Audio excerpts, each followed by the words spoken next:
आइए देखें, वाइंडिंग कर रहे हैं इस टॉपिक को हर तरह से। हम पहले देखिए, मैंने पिछली क्लासेस में दोनों बैच में थोड़ा सा फर्क चला था, लेकिन कोई बात नहीं, मिसलिनियस इलस्ट्रेशन के थ्रू उस गैप को हम लोग भर लेंगे। आ, हम लोगों ने आज की जो टारगेट है वो है प्रॉफिटेबिलिटी रेशियोज का पहले। और प्रॉफिटेबिलिटी रेशियोज के बाद कुछ रिवर्स ऑर्डर में इलस्ट्रेशन और एक्सरसाइज के क्वेश्चन करके हम अपनी प्रैक्टिस वाले एरिया को थोड़ा सा मजबूत करेंगे, वैरायटी ऑफ क्वेश्चन को देख के। और एक डॉक्यूमेंट और जो मैंने आपको हार्ड कॉपी दी है, जिसमें हर रेशो से रिलेटेड, रेशो में होने वाले इंक्रीज डिक्रीज या नो इफेक्ट वाले क्वेश्चंस को कैसे हैंडल करना है वो। तो कुल मिलाकर रेशो में आपको 3 डॉक्यूमेंट मिले हैं। एक डॉक्यूमेंट जो कि 12 पेज का है, जिसके अंदर कॉम्प्रिहेंसिव है, थ्योरी मिला के है। एक डॉक्यूमेंट जो कि 4 पेज का है, जिसमें सिर्फ रेशो के फॉर्मूले हैं, इंक्लूडिंग सीयूटी वाले फॉर्मूले। और एक डॉक्यूमेंट वो है जिसमें क्या है, आपका इंक्रीज और डिक्रीज ऑफ रेशो की बात हमने करी है। 3 डॉक्यूमेंट आपके पास है। कॉम्प्रिहेंसिव पढ़ना है तो आप 12 पेज का डॉक्यूमेंट पढ़िएगा, वो मैंने आपको साथ साथ पढ़ाया था, और अभी भी मैं उसी का डिस्कशन करूंगा आपके साथ। जो 4 पेज का डॉक्यूमेंट है वो रेडी रेफरेंस के लिए आपके पास है, आपको 12 पेज ढूंढने नहीं पड़ेंगे, 4 पेज में आपके पास सारे फॉर्मूले आएंगे। और इंक्रीज डिक्रीज वाले में जितने भी पॉसिबल क्वेश्चंस अलग अलग बुक्स के पढ़ते हैं, वो सारे एक्सप्लेनेशन के साथ मैंने वहां डाले हुए हैं, ताकि आपको फ्यूचर में कोई परेशानी ना आए। रेशो से इंक्रीज डिक्रीज वाला क्वेश्चन 3 नंबर का भी कई बार आ जाता है कि ratio current is given, ratio ideal 2:1 है, और बोलता है कि परचेज गुड्स ऑन क्रेडिट का इस रेशो पे क्या फर्क पड़ेगा, इंप्रूव होगी, डिक्रीज होगी, या नो चेंज होगा। ऐसे करके कहानी चलती है। उसका भी डिस्कशन आज हम लोग ऑलमोस्ट सारे रेशियोज का लेके चलेंगे। पहले प्रॉफिटेबिलिटी रेशियोज को, क्योंकि उसमें मैंने कुछ लर्न करना है। प्रॉफिटेबिलिटी रेशियोज को जब हम लोग लेके चलते हैं, कुछ बचपन की यादों को मैं ताजा करूंगा आपके साथ, जो हमने 11th में पढ़ा था। आप जानते हैं कि एक्सपेंसेस जो होते हैं आपके, वो कितने तरह के होते हैं? 2 तरह के होते हैं, सबको मालूम है। डायरेक्ट, और क्या होता है, indirect. I hope this is fine. Direct indirect expenses. Indirect expense की भी 2 कैटेगरीज बन जाती हैं क्या? ऑपरेटिंग, ऑपरेटिंग एक्सपेंसेस, और क्या बनते हैं, non operating expenses. Non operating expenses. Operating expense में भी 3 कैटेगरीज हमारे पास दिख जाती हैं। तीन क्या मतलब, 2 ही कैटेगरी हम बेसिकली लेके चलते हैं। Office and administrative expenses, selling and distribution के एक्सपेंसेस, सेलिंग एंड डिस्ट्रीब्यूशन के खर्चे। नॉन ऑपरेटिंग एक्सपेंसेस जो हो जाते हैं, वो any expense which helps you to generate sales, उसे हम ऑपरेटिंग बोलेंगे। डायरेक्ट एक्सपेंस आपके सीधे प्रोडक्शन से रिलेटेड होते हैं। और वो एक्सपेंसेस जो ना इस कैटेगरी के ना इस कैटेगरी के, उन्हें हम क्या कहते हैं, नॉन ऑपरेटिंग एक्सपेंस कहते हैं। जैसे इंटरेस्ट पेड ऑन लोन। अब इंटरेस्ट पेड ऑन लोन ना तो डायरेक्ट एक्सपेंस में जुड़ रहा है कहीं, ना ही आपकी प्रोडक्शन एक्टिविटी को डायरेक्टली सप्लीमेंट कर रहा है, तो वो आपका नॉन ऑपरेटिंग की कैटेगरी में चला गया। Loss on sales of goods क्या चला गया, ऑपरेटिंग एक्सपेंस की कैटेगरी में चला जाता है। ऑपरेटिंग में हम बोलेंगे क्या, अदर एक्सपेंसेस ऑल्सो, अदर, उसमें चला जाएगा। लेकिन loss on sale of machinery, loss on sale of plot, ये कहाँ चला जाएगा, नॉन ऑपरेटिंग कैटेगरी में चला जाएगा। इसी तरह से इनकम आपके पास 2 तरह की होती है। एक को हम बोलते हैं क्या, डायरेक्ट इनकम, डायरेक्ट इनकम, या ऑपरेटिंग वाली। और एक क्या होती है, नॉन ऑपरेट, एक को क्या बोलते हैं, इनकम को इनडायरेक्ट इनकम बोलते हैं, इनडायरेक्ट। इसे हम क्या बोलते हैं, नॉन ऑपरेटिंग। नॉन ऑपरेटिंग, या इसे एक और नाम से पुकारा जाता है, other income. Common size comparative statement में देखा था ना आप लोगों ने, अदर इनकम। जो मैं अभी आपको बेस समझा रहा हूँ, ये बेस रेशियो एनालिसिस में यूज होगा, यही बेस आपका यूज होगा कैश फ्लो स्टेटमेंट में। ठीक है जी, देखें जरा कैसे। एक एक रेशियो में लेके चल रहा हूँ आपके सामने। सबसे पहले हम लोग लेके चलते हैं यहाँ पर क्या, नेट सेल्स, याद है, revenue from operations, net sales. कोई फिगर हम लोग अभी लेके चलते हैं, मान लो suppose this is the figure, minus क्या किया उसमें से, cost of goods sold minus कर दिया माइनस। बताओ क्या निकल कर आता है, क्या निकल कर आएगा, क्या निकल कर आएगा, नेट प्रॉफिट निकल कर आएगा ना। फिर ऑपरेटिंग प्रॉफिट निकल कर आता है ना। नहीं पता, ग्रॉस प्रॉफिट बोलते हैं उसको, it is known as gross profit. ठीक है। तो जब हमने cost of goods sold use करी, तो ये वाला फॉर्मूला हमारा यूज हो गया। जब हमने सेल्स लिया, तो हमारा ये वाला पार्ट यूज हो गया। और जब हमने क्या लिया, ग्रॉस प्रॉफिट को लिया, तो सिर्फ ये और ये वाला पार्ट यूज हुआ हमारा, और कुछ यूज नहीं हुआ। फिर हम यहाँ से माइनस करते हैं क्या, ऑपरेटिंग, ऑपरेटिंग एक्सपेंसेस को माइनस करते हैं। ये हमने माइनस कर दिया यहाँ से। ऑपरेटिंग एक्सपेंसेस कितने आपके, ये वाले, ये सारे निकल गए, लग गए। इसको माइनस करने के बाद जो फिगर मेरे पास निकल कर आई उसे बोला हम लोगों ने क्या, ऑपरेटिंग प्रॉफिट, ऑपरेटिंग प्रॉफिट बोला। तुम लोग भी देख लो इधर जरा, सुनो, प्रॉफिटेबिलिटी रेशियोज आती हैं, आती है नहीं आती, देख लेना, बिना रटने वाले तरीके से है ये। ऑपरेटिंग प्रॉफिट निकल कर आया। अब हमारे पास क्या बचा, नॉन ऑपरेटिंग एक्सपेंसेस बचे। क्या बचे, नॉन ऑपरेटिंग एक्सपेंसेस। तो हमने ये भी इस्तेमाल कर लिया, ये वाला, ये पार्ट भी हमने यूज कर लिया। ठीक, प्लस कर लेते हैं इसके साथ क्या हम लोग, अदर इनकम। क्या ऐड करते हैं, अदर इनकम, यानी कि नॉन ऑपरेटिंग इनकम ऐड कर ली। अब हमारे पास क्या आ गया, अब हमारे पास आ गया नेट प्रॉफिट बिफोर टैक्स। अब हमने क्या कर दिया, यहां से माइनस कर दिया टैक्स, तो हमारे पास क्या आ गया, नेट प्रॉफिट आफ्टर टैक्स।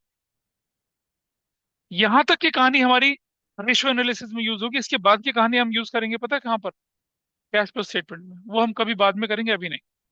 चलिए, अब देखिए, पहला फॉर्मूला, ग्रॉस प्रॉफिट अपॉन में नेट सेल्स। फर्स्ट फॉर्मूला क्या है, पहला फॉर्मूला हमारे पास क्या है, ग्रॉस प्रॉफिट रेशो, क्योंकि किसके बराबर है, ग्रॉस प्रॉफिट अपॉन में नेट सेल्स या revenue from operations into 100। Simple, पहली रेशो। कोई दिक्कत है, पहली रेशो जो मैं बोल रहा हूँ वो क्या बोल रहा हूँ, ग्रॉस प्रॉफिट रेशो बोल रहा हूँ।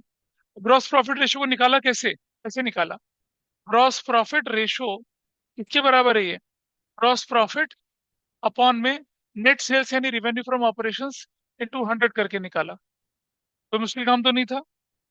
दूसरी रेशो, ऑपरेटिंग प्रॉफिट अपॉन में नेट सेल्स।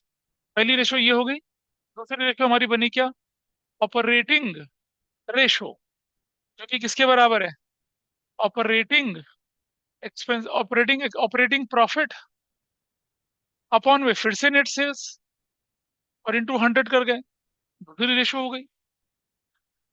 तीसरी रेशो के लिए अभी मैं जगह छोड़ रहा हूँ, तीसरी ratio I am not writing here, चौथी रेशो पे आई, वो है नेट प्रॉफिट अपॉन में क्या, net sales.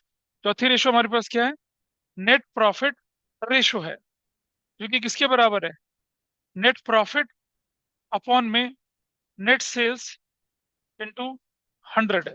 Net profit upon net sales into 100, that is the fourth ratio. ठीक है जी। तो आप बोलेंगे कि यार ये थर्ड रेशो क्या है, आओ मैं समझाने की कोशिश करता हूँ उसको। पर एक लॉजिक है, थर्ड रेशियो के फॉर्मूले लिखते समय लोग सबसे ज्यादा गलतियां करते हैं। और मैं बोल रहा हूँ ना, गलतियां करते हैं, आप लोग भी ये गलतियां करोगे, आप में से करेंगे, कम से कम आप में से 70% बच्चा वो गलती करेगा एग्जाम में अगर आया क्वेश्चन। तो समझ लीजिए वो गलती क्या होती है, वो देखेंगे। ये सब नोट कर लिया हो तो मैं बताऊं जरा एक एग्जाम्पल की मदद से। If you have noted it down, तो मैं बोलूँ, नोट कर लीजिए पहले इसको।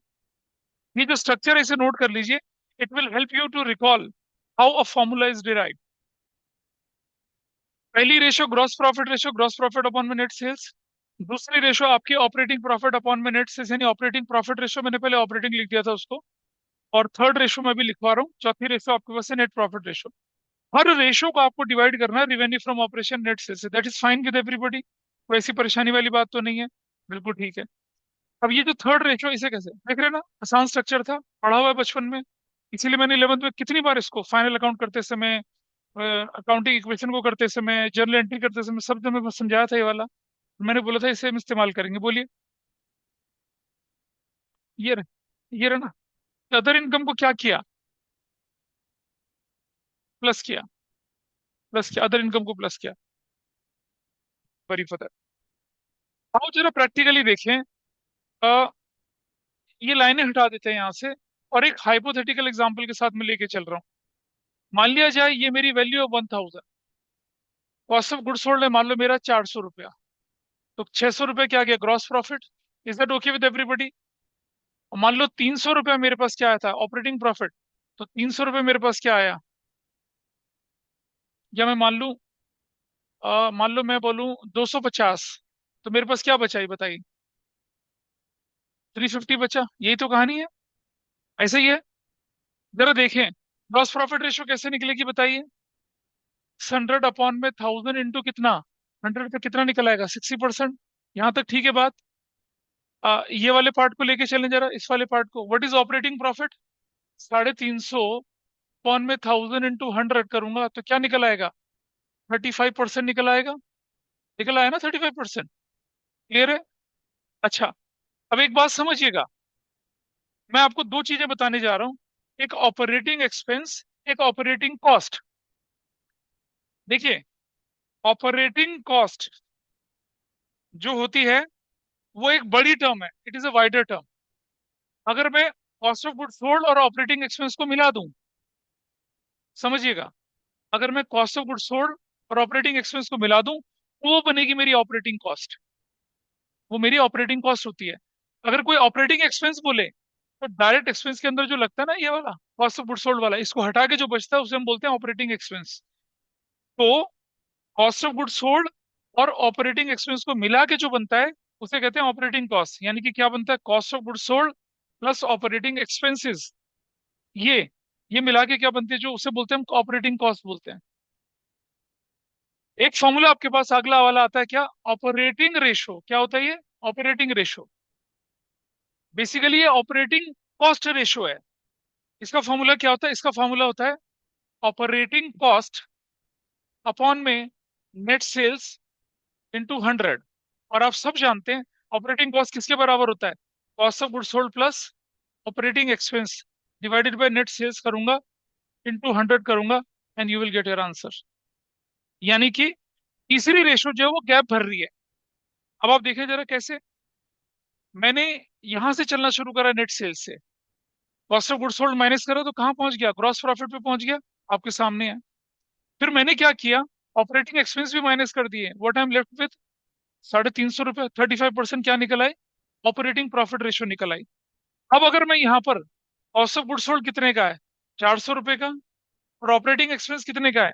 250 का। डिवाइडेड बाई 1000 करता हूँ, इंटू 100 करता हूँ, तो मेरे पास क्या निकल कर आएगा? 65% निकल कर आएगा ना? क्या निकल कर आएगा बताइए?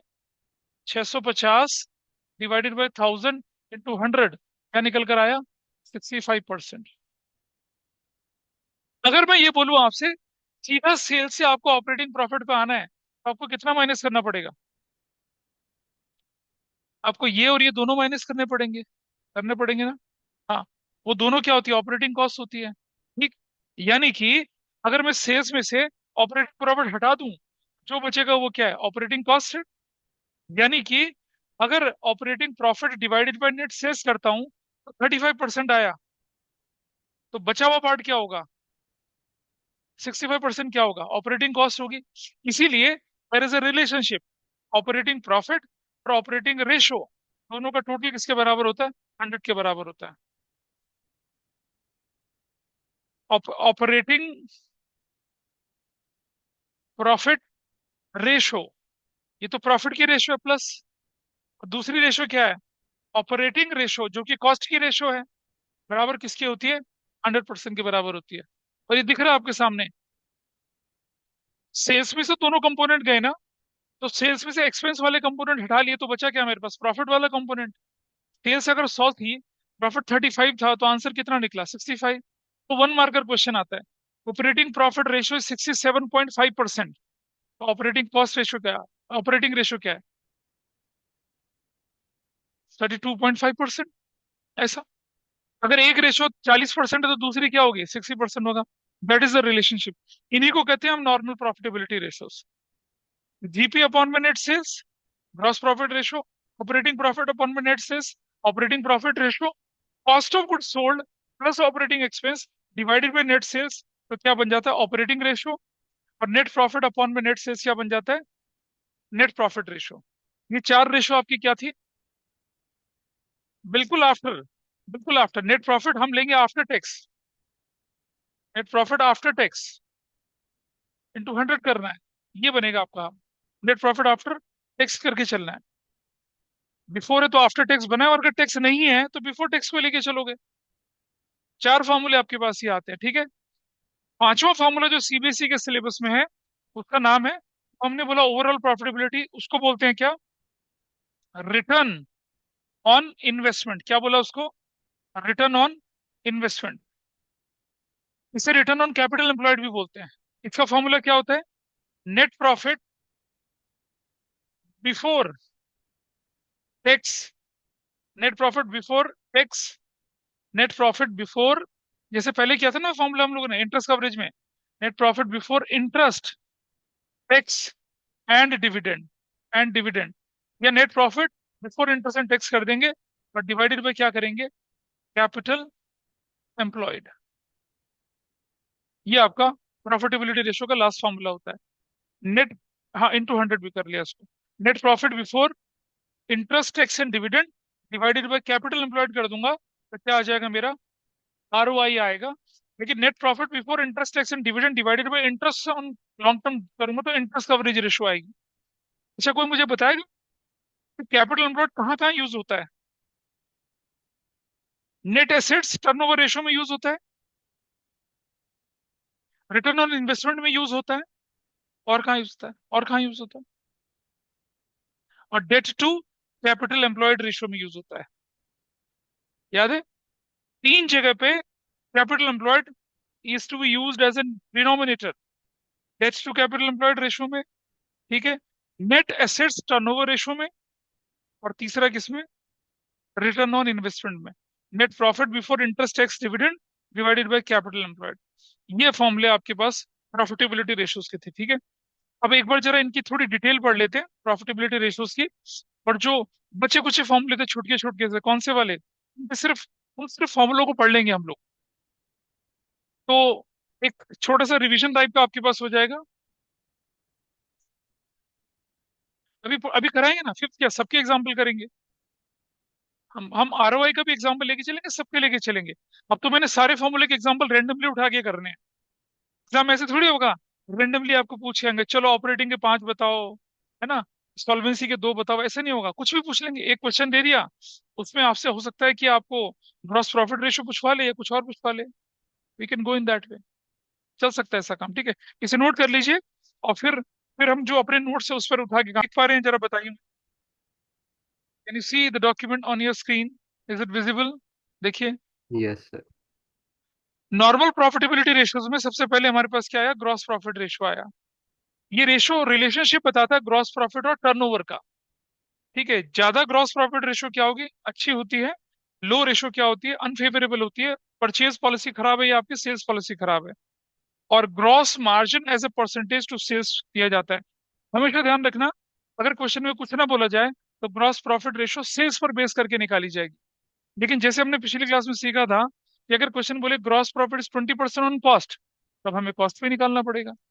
अगर न बोला जाए तो किस पे निकालना है आपने, सेल्स पे लेके चलना है। ग्रॉस प्रॉफिट अपॉन में रेवेन्यू फ्रॉम ऑपरेशंस इनटू 100 करके चलते हैं। नेट सेल्स होती है total sales minus sales return, total sales होती है cash sales plus credit sales, और ग्रॉस प्रॉफिट होता है net sales minus cost of goods sold. और रेवेन्यू फ्रॉम ऑपरेशंस हम शब्द यूज करते हैं किसके लिए, नेट सेल्स के लिए, ठीक है जी। और non operating income, profit on sale of fixed assets, income from investment, interest received on loan, dividend received, rent received, ये सारी की सारी क्या होती है, नॉन ऑपरेटिंग इनकम होती है। प्लीज ध्यान रखिएगा इसका, ठीक है, इनको ऐड नहीं करते हैं। अगली रेशो जैसे आपको बताया था ऑपरेटिंग रेशो है। ऑपरेटिंग रेशो किसको बोल रहे हैं हम लोग, ऑपरेटिंग एक्सपेंस वाली, ऑपरेटिंग कॉस्ट वाली रेशो को बोल रहे हैं। कि न्यूमरेटर में दो कंपोनेंट होते हैं, cost of revenue from operations, और प्लस क्या होता है, ऑपरेटिंग एक्सपेंस। डिवाइड किससे करना है, नेट सेल से ही करना है, ठीक है। या ऑपरेटिंग कॉस्ट अपॉन में नेट सेल्स ही करना है। कॉस्ट ऑफ गुड सोल्ड, ये cost of revenue from operation हम पेज नंबर 6 पे ऑलरेडी सीख चुके हैं। पिछली क्लास में दोनों बैच को मैं करवा चुका हूँ, कॉस्ट ऑफ गुड सोल्ड कैसे निकालते हैं भाई। Opening stock plus net purchase plus direct minus closing, net purchase plus direct expense excess of opening over closing, या net purchase plus direct expense increase in inventory या decrease in inventory, ये कर चुके हैं। या फिर क्या क्या cost of material consumed plus purchase of stock in trade plus change in inventory, इन तीन को जोड़ देंगे तो भी क्या निकल आएगा, cost of revenue from operation निकल आएगा, ठीक है। ऑपरेटिंग एक्सपेंस में क्या आते हैं, employee benefit expenses, depreciation, amortisation, other expenses, office and administrative expenses, selling and distribution expenses. Office administrative expenses, याद है बचपन में एक लंबी चौड़ी लिस्ट दी थी मैंने आप लोगों को, ट्वेल्थ में भी दी थी, वहां रेफर कर सकते हैं। यहाँ तो हल्का ग्लिम्पसेस दिया आपको, क्या सैलरीज हो गया, office expense, depreciation, electricity charges, director का फीस, इंश्योरेंस वगैरह, ये सब ऑफिस एडमिनिस्ट्रेशन है। Advertisement commission, discount allowed, distribution expenses, bed date, brokerage, publicity, travelling expenses, salesman, packing charges, export duty, ये सब हमारे पास क्या है, सेलिंग एंड डिस्ट्रीब्यूशन के खर्चे हो जाते हैं। ठीक है। और अब एक और कुछ चीजों का ध्यान रखना है, interest expense is a general nature, वो ऑपरेटिंग एक्सपेंस कहलाएगा। इंटरेस्ट, नॉर्मल इंटरेस्ट जो सिंपल सा बोला जाए। लेकिन फाइनेंशियल एक्सपेंसेस, याद है चैप्टर 1 में पढ़ा था फाइनेंशियल एक्सपेंसेस, हमने बोला था कि बैंक चार्जेस जो हैं वो तो ऑपरेटिंग एक्सपेंस की कैटेगरी में चले जाएंगे, लेकिन प्रोसेसिंग फीस और इंटरेस्ट जो है वो क्या मानी जाएगी, फाइनेंस कॉस्ट मानी जाएगी आपकी। आइए वो क्लियर करके रखा हुआ है। जैसे interest expense of general nature, interest on short term loans and depreciation are also included in operating expense. लेकिन फाइनेंशियल एक्सपेंसेस जैसे interest on long term loan, interest on debenture, payment of dividend, payment of income tax, provision for tax, ये सब, देखो बेटा provision for tax बनाना आपका operating expense नहीं है, dividend देना आपका ऑपरेटिंग एक्सपेंस नहीं है। However provision for depreciation operating है, और प्रोविजन फॉर डाउटफुल डेट बनाना भी आपका क्या हो सकता है, ऑपरेटिंग की कैटेगरी में चला जाता है। ये नहीं है बाकी। Preliminary expenses, charities, donation, loss by fire, loss of sales of fixed assets, inauguration expenses, discount on issue of debenture, ये सारे के सारे क्या होते हैं, नॉन ऑपरेटिंग एक्सपेंस होते हैं, इन्हें ऑपरेटिंग एक्सपेंस नहीं मानते हैं। इतना डेप्थ आपके एग्जाम में नहीं जाता है। अब हमने बोला ऑपरेटिंग कॉस्ट, ये क्या होती है जानिए। ऑपरेटिंग कॉस्ट क्या होती है, cost of goods sold plus क्या, cost of goods sold plus operating expense. तो कॉस्ट ऑफ गुड्स सोल्ड कैसे निकलती है, cost of material consume notes देखिएगा, purchase of stock in trade और चेंज इन इन्वेंट्रीज, ठीक है, प्लस डेप्रिसिएशन अमोर्टाइजेशन जोड़ दूं, एम्प्लॉय बेनिफिट एक्सपेंस जोड़ दूं, अदर एक्सपेंसेस जोड़ दूं, अगर ऑपरेटिंग के हैं तो हमारे पास क्या आ जाएगा, cost of revenue from operation plus operating expenses आ जाएगा। भाई स्टेटमेंट ऑफ प्रेफरेंस लॉस में तो थोड़े से आइटम है, रेवेन्यू फ्रॉम ऑपरेशन जो है वो क्या है, नेट सेल्स है, अदर इनकम क्या है, नॉन ऑपरेटिंग इनकम है, फिर बच गए आपके पास क्या, cost of material consume, purchase of stock in trade और चेंज इन इन्वेंट्री, ये तो कॉस्ट ऑफ गुड्स सोल्ड बन गया। बचे हुए क्या रह गए, डेप्रिसिएशन अमोर्टाइजेशन, फाइनेंस कॉस्ट हटा दी, और एम्प्लॉय बेनिफिट एक्सपेंस वो जोड़ दिया, अदर एक्सपेंस अगर क्या ऑपरेटिंग है तो जोड़ा, अदरवाइज उसे भी हटा दिया। सारे आइटम पूरे कर लिए हम लोगों ने यहाँ पर ऐसा करके। ऑपरेटिंग प्रॉफिट का सीधा सा फॉर्मूला है, ऑपरेटिंग प्रॉफिट अपॉन में क्या, रेवेन्यू फ्रॉम ऑपरेशंस। ये रेशियो मेजर करती है operational efficiency of the management. ठीक है। इंटरफर्म, इंटरफर्म दोनों में ये यूजफुल है, चैप्टर नंबर 3 में पढ़ चुके हैं ये बात हम। ऑपरेटिंग प्रॉफिट कैसे निकलता है ये जरा ध्यान से देखेंगे। ग्रॉस प्रॉफिट में से अगर देखो यहाँ देखना जरा, जरा समझने वाली बात है, वो जो फॉर्मूले दे रखे हैं उन्हें रटने की जरूरत नहीं है बेटा। अगर मैं ग्रॉस प्रॉफिट में से ऑपरेटिंग एक्सपेंस माइनस करूँ तो ऑपरेटिंग प्रॉफिट निकल आएगा। अगर मैं सीधा सेल्स में से निकालना चाहूँ ऑपरेटिंग प्रॉफिट, तो कॉस्ट ऑफ गुड्स सोल्ड और ऑपरेटिंग एक्सपेंस माइनस करूंगा तो निकल आएगा। क्लियर। लेकिन अगर आपके पास नेट प्रॉफिट दे रखा है ये वाला, और फिर मुझे इधर जाना है तो मुझे क्या करना पड़ेगा, याद है बचपन में क्वेश्चन किया था फाइनेंशियल स्टेटमेंट विदाउट एडजस्टमेंट में, अगर मेरे पास अगर मेरे पास नेट प्रॉफिट बिफोर टैक्स या आफ्टर टैक्स गिवन है, मुझे क्या निकालना है, ऑपरेटिंग प्रॉफिट निकालना है, तो नीचे से ऊपर की तरफ जाना पड़ेगा ना, तो मुझे क्या करना पड़ेगा, नॉन ऑपरेटिंग एक्सपेंस ऐड करने पड़ेंगे और अदर इनकम माइनस करनी पड़ेगी। क्लियर है। वही नोट्स में लिखा हुआ है, आप देखिए फॉर्मूले की फॉर्म में वही आगे लिखा हुआ है, अगर आप देखेंगे तो आप उसे रियलाइज कर पाएंगे। ये देखिए, अकाउंटिंग के अंदर कोई भी फॉर्मूला, कहीं भी फॉर्मूला इलॉजिकल नहीं होता, हर फॉर्मूला कहीं ना कहीं अटैच होता है। देखिए नोट्स देखिए अपने, पेज नंबर 10 पे लेफ्ट हैंड पे नीचे लास्ट वाला पार्ट, ऑपरेटिंग प्रॉफिट की हेडिंग येलो से लिखी हुई है। हाँ, अदर ऑपरेटिंग इनकम किसे बोलते हैं, आओ मैं बताता हूँ, रुक जाओ पहले। Gross profit minus operating expense कर दिया, क्या निकला है, ऑपरेटिंग प्रॉफिट निकला है, ग्रॉस प्रॉफिट। ठीक है जी, करेक्ट, वो लिख दिया। और अदर ऑपरेटिंग इनकम प्लस कर दी, और अदर ऑपरेटिंग एक्सपेंस क्या कर दिया हम लोगों ने, माइनस कर दिया। वही ग्रॉस प्रॉफिट है। ऑपरेटिंग इनकम हमारे पास सिर्फ सेल्स होती है, उसके अलावा भी कोई इनकम अगर हमारे पास आ गई जिसे हम ऑपरेटिंग बोल रहे हैं वो, और उसके अलावा भी कोई ऑपरेटिंग एक्सपेंस आ गया, वो नीचे वाले, यहाँ पर नीचे वाले ऑपरेटिंग एक्सपेंस, ये इसकी बात कर रहे हैं यहाँ पर। और नीचे चले जरा, रेवेन्यू फ्रॉम ऑपरेशंस ऊपर से उठाया और उसमें से ऑपरेटिंग कॉस्ट माइनस कर दी। ऑपरेटिंग कॉस्ट क्या होती है, cost of good sold plus operating expense, दोनों माइनस कर दिया, तो भी हम यहीं पर पहुंचेंगे। और अगर मैं नीचे से ऊपर चलूं, रेवेन्यू फ्रॉम ऑपरेशंस में से क्या कर रहा है, cost of revenue from operation और ऑपरेटिंग एक्सपेंस माइनस कर दिया, ये सिर्फ नाम बदल दिया। थोड़ा ऊपर चलिए और जरा, शायद वो फॉर्मूला मैंने लिखा नहीं यहाँ पर, that must be return year. आप लिख लीजिए अपने पास फॉर्मूला एक और फॉर्मूला लिख लीजिए अपने पास, कि अगर हमारे पास मैं लिख रहा हूँ आपके सामने स्क्रीन पर, आप ध्यान देखिएगा जरा इसको। हम राइटिंग इट हियर, अपने नोट्स में लिख लीजिए उस फॉर्मूले को।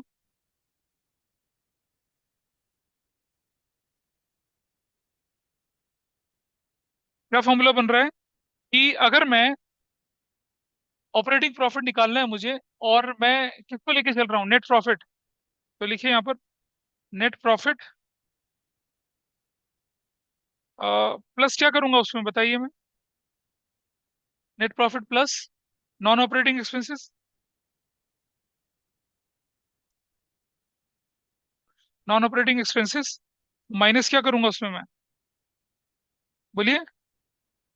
हाँ, प्लस करूंगा मैं क्या इसके अंदर, नॉन ऑपरेटिंग एक्सपेंसेस, और माइनस क्या करूंगा इसके अंदर।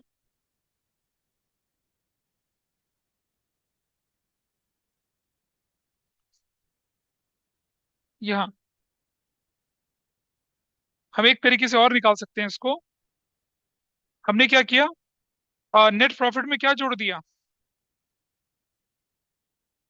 नॉन ऑपरेटिंग एक्सपेंस जोड़ दिए, और माइनस क्या कर दिया, नॉन ऑपरेटिंग इनकम, ये हमने माइनस कर दिया। तब भी हमारा क्या निकल आएगा, क्या निकल आएगा, ऑपरेटिंग प्रॉफिट निकल आएगा। ठीक है। डॉक्टर गुलाटी, अच्छी नींद आ रही है, आई कैन अंडरस्टैंड, थके हुए हैं आप बहुत ज्यादा, प्लीज ध्यान दीजिए।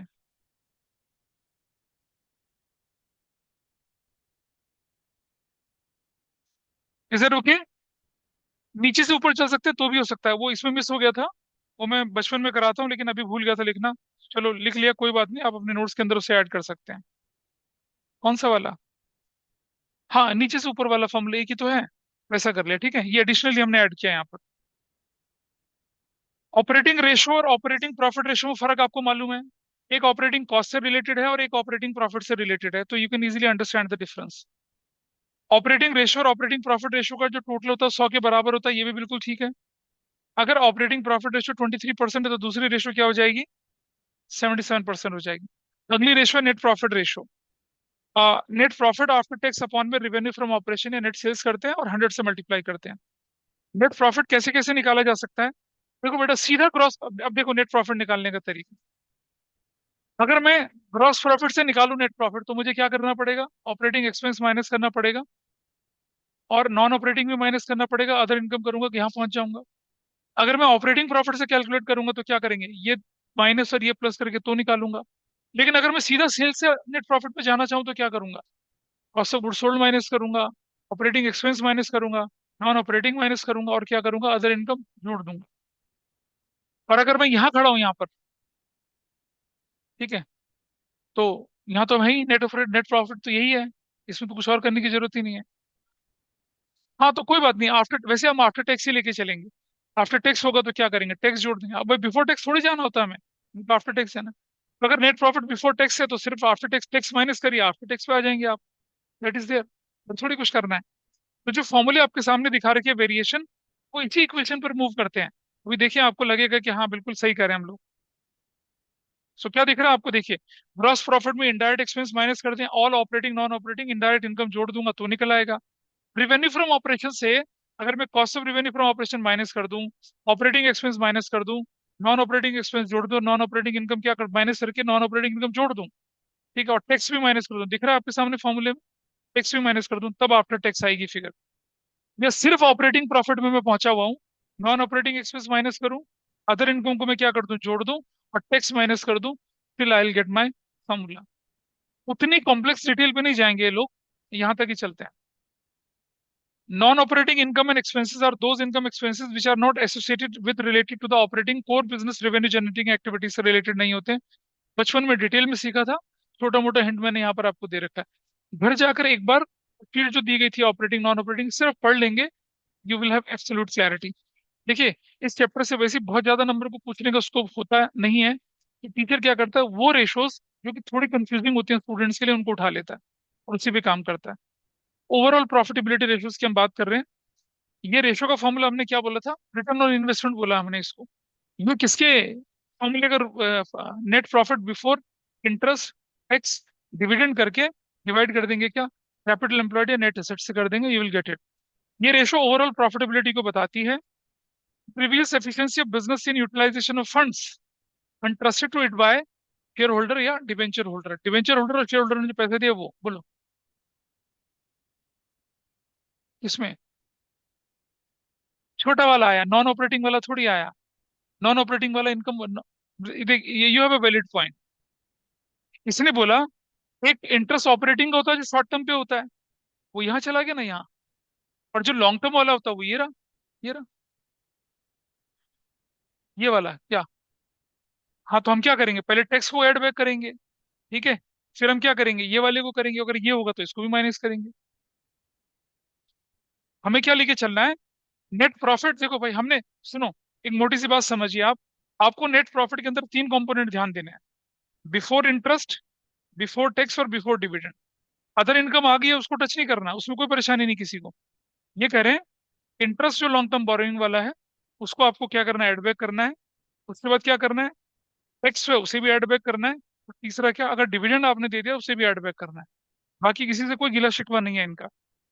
तो जो फॉर्मूला आपके पास है वो बिफोर इंटरेस्ट, बिफोर टैक्स और बिफोर डिविडेंड है। हाँ, इस चीज का ध्यान रखेंगे, अगर इंटरेस्ट है ट्रेड इन्वेस्टमेंट पे, प्लीज समझिएगा बात को, इंटरेस्ट अगर ट्रेड इन्वेस्टमेंट पे है तो वो तो जुड़ जाएगी इसके अंदर। लेकिन अगर इंटरेस्ट इनकम नॉन ट्रेड वाली है तो उसे एक्सक्लूड करेंगे भाई। क्यों करेंगे पता है, कोई बताएगा मुझे रीजन।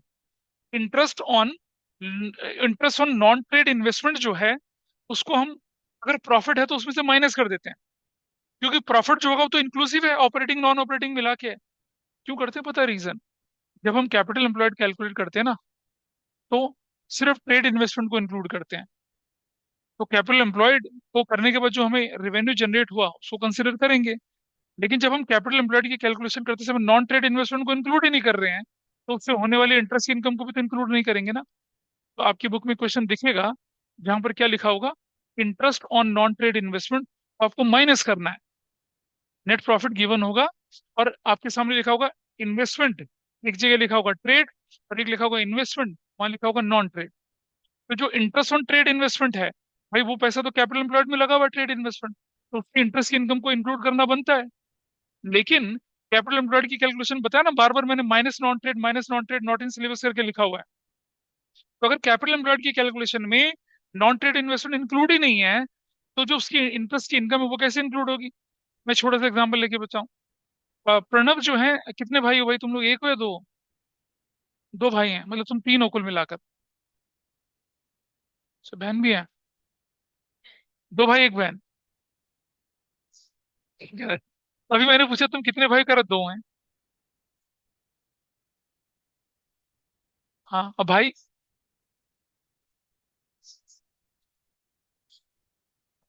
ऊपर क्या हुआ कि एक, अब कुछ मुझे इसी से रिलेटेड याद आ गया। एक आदमी ना अपने किसी रिलेटिव, उसमें कोई उसका रिलेटिव उसके घर आ रखा था, कहता और बच्चे क्या करते हैं। अरे बड़ा वाला बेटा जो मेरा है वो तो यूएसए में डॉक्टर है। अच्छा जी। दूसरा बेटा क्या करता है जी, कहता है जर्मनी में वो इंजीनियर है। अच्छा जी। तीसरा बेटा क्या करता है, कह रहा सर वो तो मर्चेंट नेवी में अच्छा खासा कमाता है। कह रहा चौथा क्या करता है, कहता कुछ नहीं, ठीक है, ये मतलब ठेले पे केले बेचता है। कहता अच्छा, तो क्यों रखा है इसे घर पे, निकाल मारो, लात मार के बाहर निकालो। कह रहा कैसे निकाल दूं, घर तो उसी से चलता है।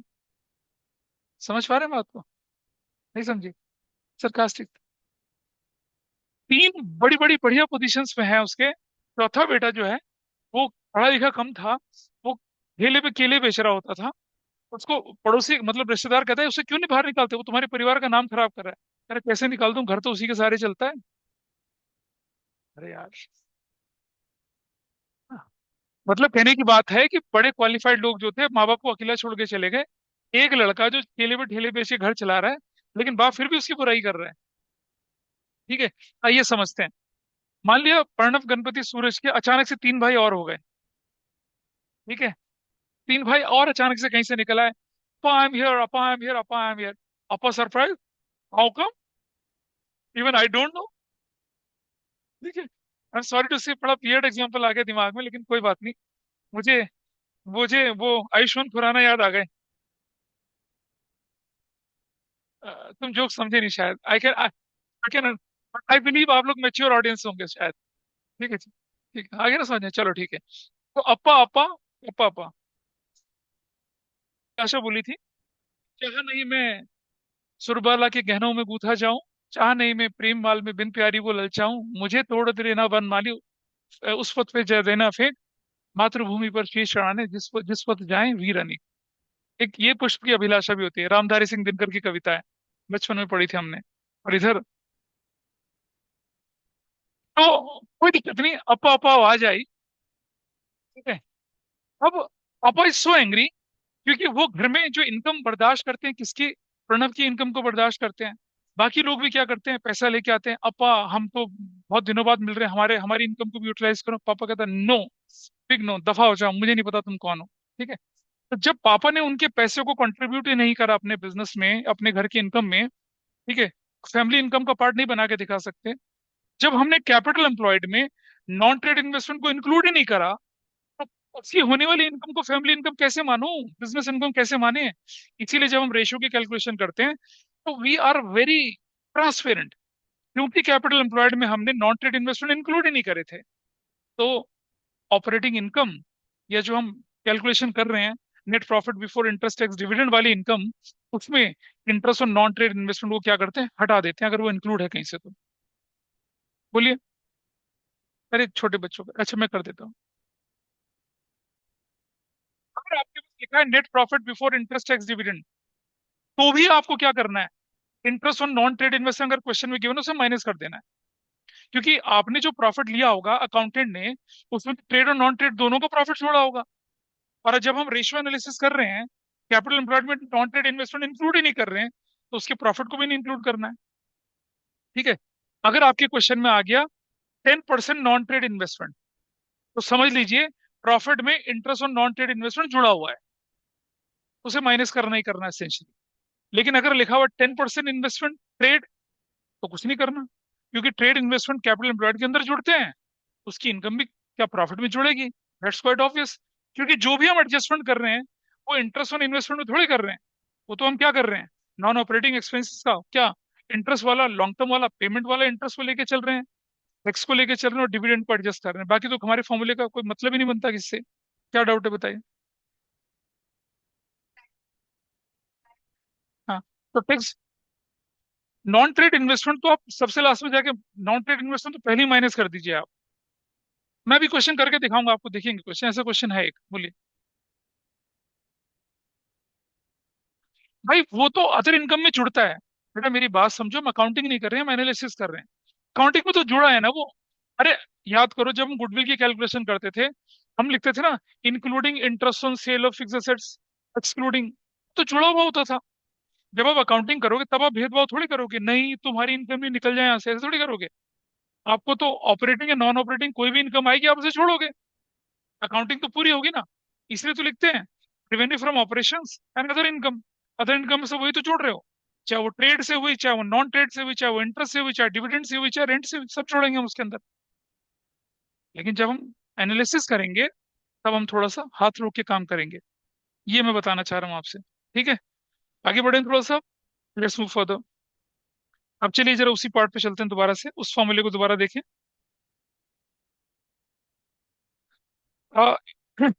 आरओआई को return on capital employed, net profit on capital employed, yield on capital भी बोला जाता है। और लेकिन आप ध्यान चलना, सीनियर क्लासेस में आर ओ सी ई बिल्कुल अलग रेशो है। ट्वेल्थ के पर्पज से आप क्या करेंगे, आर ओ सी ई जो है रिटर्न ऑन कैपिटल एम्प्लॉयड, और सीयूटी के पर्पज से उसे क्या मान के चलेंगे, एक ही है आर ओ आई। लेकिन जब सीनियर क्लासेस में जाएंगे तो आपको return on capital employed is something different. मैं अभी दिखा देता हूँ फॉर्मूला आपको क्या है। It also helps assessing whether the firm is earning high return on capital employed as compared to interest rate paid.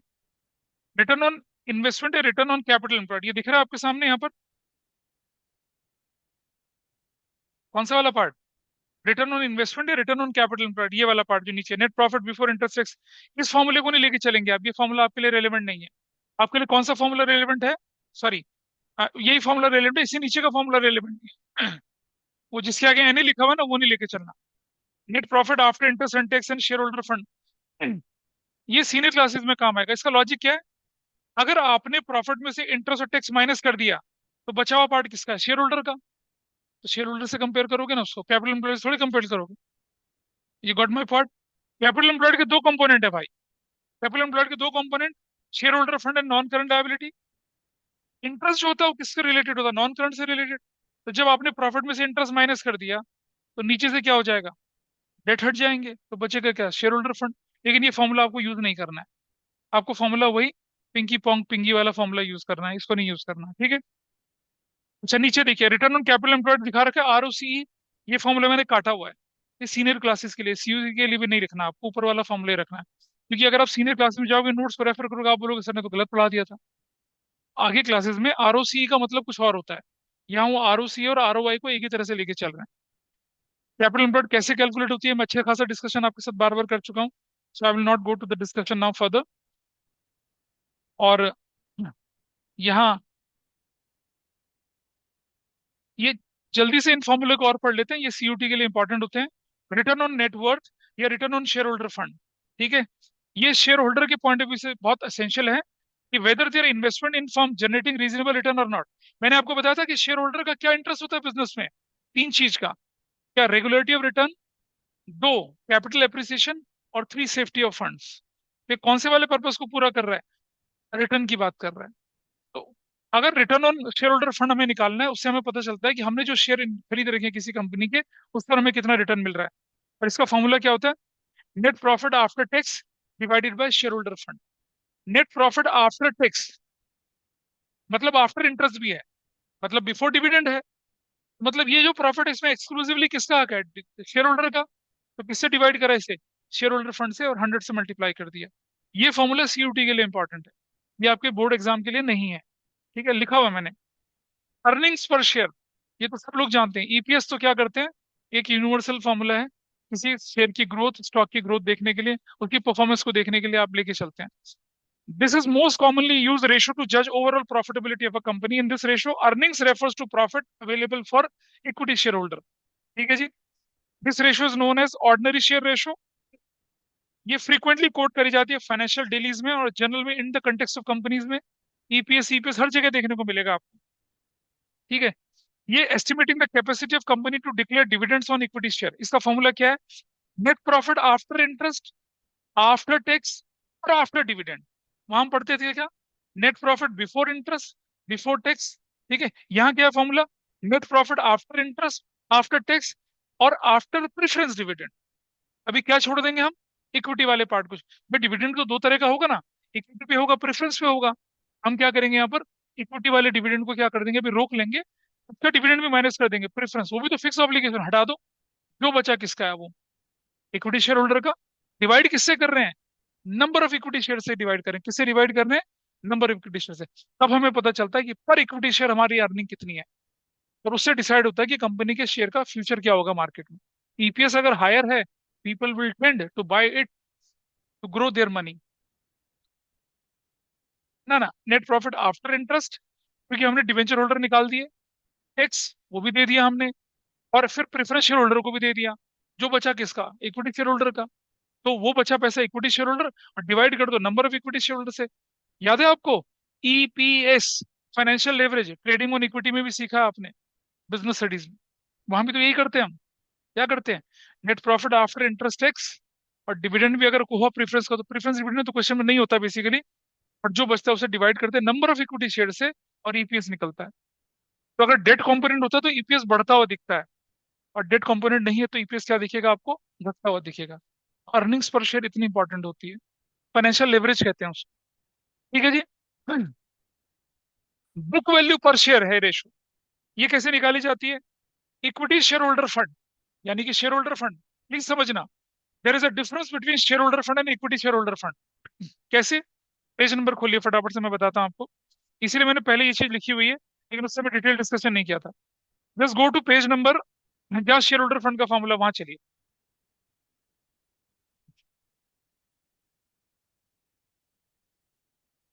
आपने देख लिया पेज नंबर 5 पे? आइए जरा, can you see page number 5, left hand side bottom पे दिख रहा है?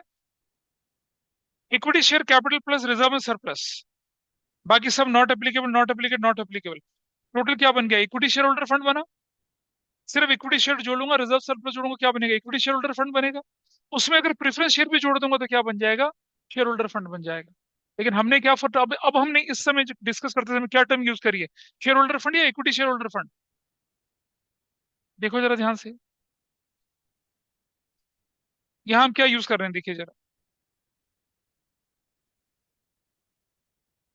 बुक वैल्यू पर share, D, D for duffer वाले पार्ट पे। पेज नंबर कौन सा आपका ये? पेज नंबर आपका 12। यहाँ देखिए क्या यूज करा हमने। बुक वैल्यू पर शेयर कैसे निकाल रहे हैं? इक्विटी शेयर होल्डर फंड लिख रहे हैं बेटा, समझ रहे हैं? शेयर होल्डर फंड नहीं लिख रहे हैं। शेयर होल्डर फंड होती है मतलब उसमें इक्विटी प्रेफरेंस वाला भी घुस जाएगा। तो equity share holder fund divide कर दिया किससे? नंबर ऑफ इक्विटी शेयर से, तो हमारा क्या निकल आएगा? बुक वैल्यू पर शेयर निकल आएगा। ठीक है। Equity share holder fund refers share holders funds minus preference share capital, देखा ना? शेयर होल्डर फंड में से अगर प्रेफरेंस शेयर कैपिटल माइनस कर दूं तो क्या बच जाएगा? Equity share holder fund. या सिर्फ इक्विटी और रिजर्व सरप्लस जोड़ दूंगा तो भी यही फंड बनेगा हमारे पास। This ratio is again very important from equity share holder point of view, as it gives an idea about the value of their holding and affect market price of the shares. Dividend pay out ratio थोड़ी भारी भारी ratio है, लेकिन अब ये CUT के लिए important है तो मैं इसलिए पढ़ रहा हूँ क्योंकि इनकी रिवीजन ना हो पाएगी दोबारा से, यही बोल रहा हूँ मैं आपसे।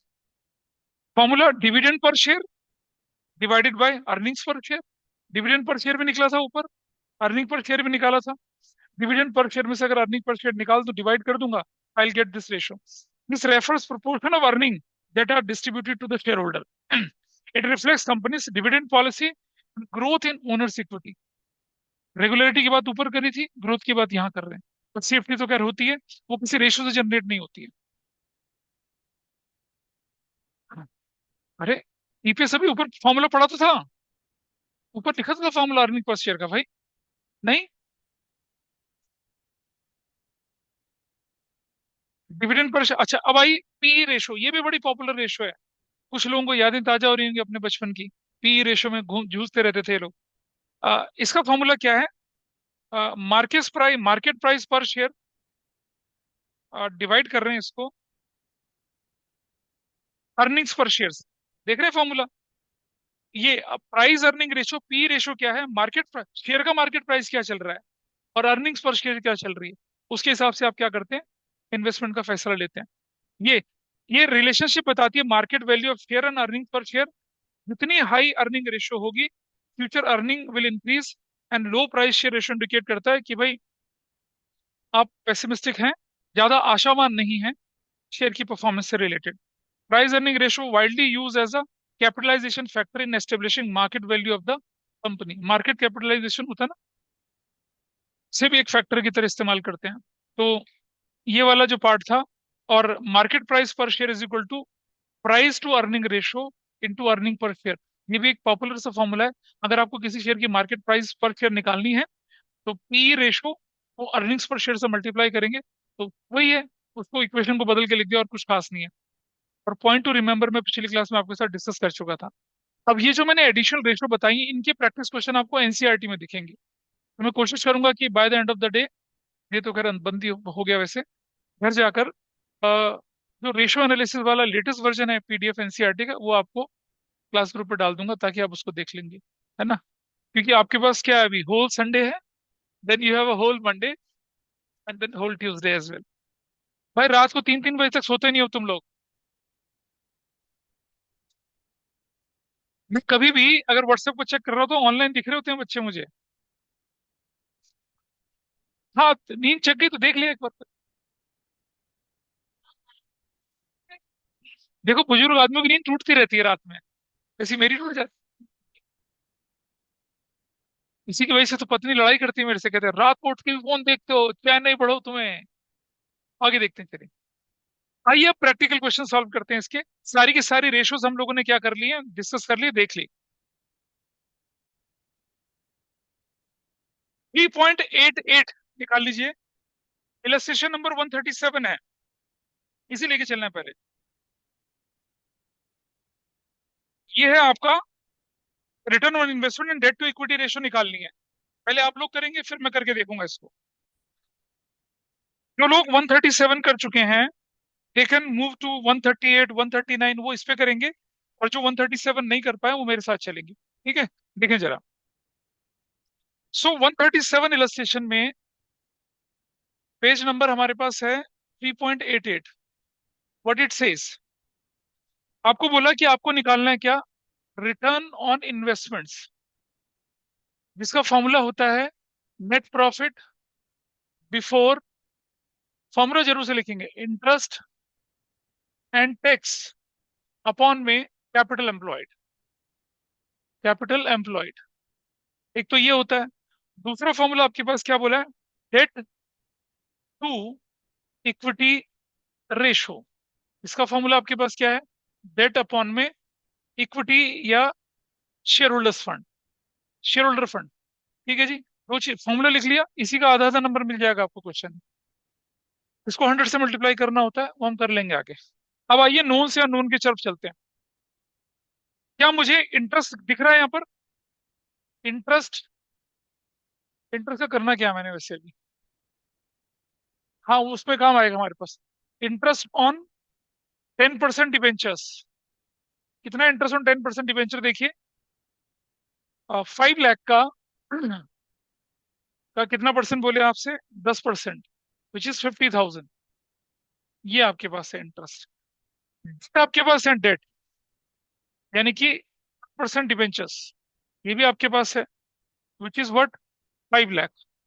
इक्विटी नहीं है आपके पास, कैपिटल एम्प्लॉयड आपके पास है ना भाई, कैपिटल एम्प्लॉयड आपके पास है और इक्विटी आपके पास नहीं है। तो हम एक काम कर सकते हैं यहाँ पर, इक्विटी कैसे निकालेंगे, क्या करना चाहिए इक्विटी निकालने के लिए, कैपिटल एम्प्लॉयड में से अगर मैं क्या माइनस कर दूं, डेट माइनस कर दूं, तो क्या बचेगा, इक्विटी बचेगा। याद है सभी को, हम जानते हैं capital employed is equal to क्या होता है, इक्विटी प्लस डेट। और कैपिटल एम्प्लॉयड हमारे पास कितना है, 40 लाख है। इक्विटी हमें मालूम नहीं है कितने की है, और डेट हमें मालूम है कितने का, 5 लाख का, तो 40 लाख। तो इक्विटी बराबर कितना हो गया आपका, 40 लाख माइनस कितना हो गया, 5 लाख। तो what is your value, 35 lakh. क्या हमें दोनों कंपोनेंट मिल गए, डेट और इक्विटी के मिल गए। डेट की वैल्यू कितनी थी, 5 लाख, इक्विटी की वैल्यू कितनी थी, 35 lakh. What is your answer, बताइए कितना वैल्यू आ रही है, 1/7 है, या क्या बोलूं मैं इसको और ज्यादा डायल्यूट करें तो 0.14 अपॉन में 1, या 0.14:1। That is your first answer, मतलब जो सेकंड आंसर है वो निकल गया, मतलब जो आराम से निकलने वाला था वो निकाल दिया। मैं चाहता तो पहले इस वाले को भी पूरा कर सकता था, अब मैं इस वाले पे चल रहा हूँ। इसे मैं इसलिए बाद में कर रहा हूँ क्योंकि इसको मैं बुक के तरीके से और शॉर्टकट तरीके से और 100 वाले तीनों तीनों तरीके से दोबारा करके दिखा रहा हूँ। ठीक है, ताकि ध्यान रहे आपको। मतलब ये वैल्यू आपकी यहाँ क्या आ गई, इज इक्वल टू 0.14:1, ये आ गया, इज इक्वल टू 1/7, ऐसे करके बन गया आपके पास से, इस तरह से बन गया ये वाला। आइए देखें जरा थोड़ा सा आगे। अब हम लेके चल रहे हैं नेट प्रॉफिट। हमारे पास क्वेश्चन में गिवन है कितना, आफ्टर इंटरेस्ट एंड टैक्स, ये कितना गिवन है हमारे पास, 3 लाख रुपया गिवन है। ठीक है, 3 लाख। टैक्स कितना है हमारे पास, टैक्स, टैक्स कितना रेट दे रखा है बताइए, 40%। ठीक है, टैक्स 40% है। मैं मान के चलूं, let net profit before tax बराबर है एक्स, तो टैक्स कितना हो जाएगा, एक्स का 40/100, तो कितना हो जाएगा, 2/5 एक्स हो जाएगा। एवरीबडी ओके विद दिस, ये हम काम पहले कर चुके हैं। तो नेट प्रॉफिट आफ्टर टैक्स क्या हो जाएगा, वो क्या होगा, X minus 2/5 X is equal to 3 lakh हो जाएगा। और 3/5 X is equal to 3 lakh हो जाएगा। और एक्स इज इक्वल टू कितना हो जाएगा, 3 लाख इंटू 5/3, यानी एक्स कितना हो जाएगा आपके पास, एक्स यानी कि एक्स क्या चीज है हमारे पास, एक्स क्या निकाला था हम लोगों ने यहाँ पर, नेट प्रॉफिट बिफोर टैक्स, जो कि एक्स है, वो कितना हो जाएगा आपके पास, 5 lakh. Everybody is okay with this. Net profit before tax कितना हो गया? 5 लाख।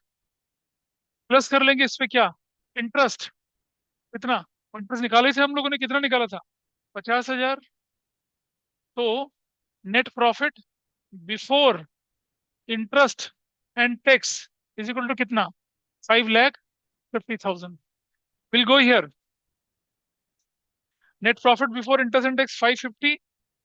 कैपिटल एम्प्लॉयड कितना था आपके पास? 40 लाख। इंटू कर दिया 100 से, 1 2 3 4 5, 1 2 3 4 5 1 0।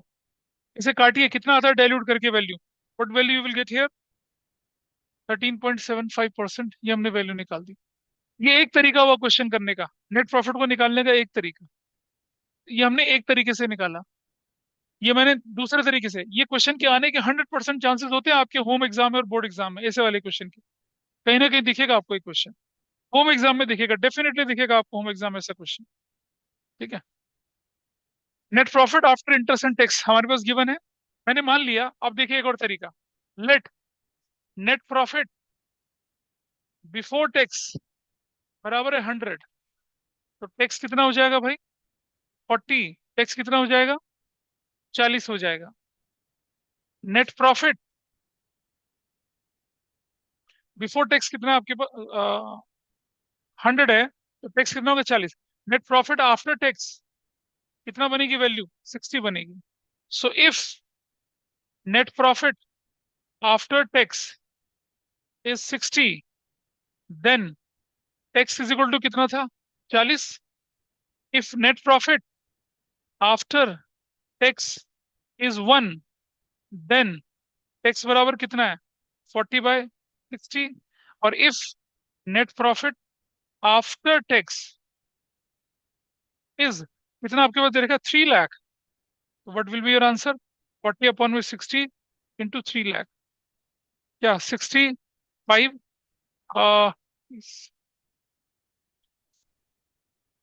कितनी वैल्यू आ गई? 2 लाख। 2 लाख क्या निकला? If net profit after tax is 3 lakh, then tax, tax कितना बनेगा? देखिए ध्यान से, 40/60 इंटू कर दिया कितना? 3 लाख से कर दिया। 1 से 1 चला गया, 6 5 चला गया, 1 2 3 4। और ये बन जाएगा कितना? 2 लाख। टैक्स 2 लाख निकला है आपके। टैक्स की वैल्यू कितनी निकली आपकी? 2 लाख। तो हम लिख सकते हैं क्या? नेट प्रॉफिट बिफोर टैक्स क्या बनेगा? 3 लाख प्लस टैक्स जोड़ दो उसमें कितने का? 2 lakh. What will be my value? 5 lakh. Plus जोड़ दो उसमें क्या? इंटरेस्ट कितने का?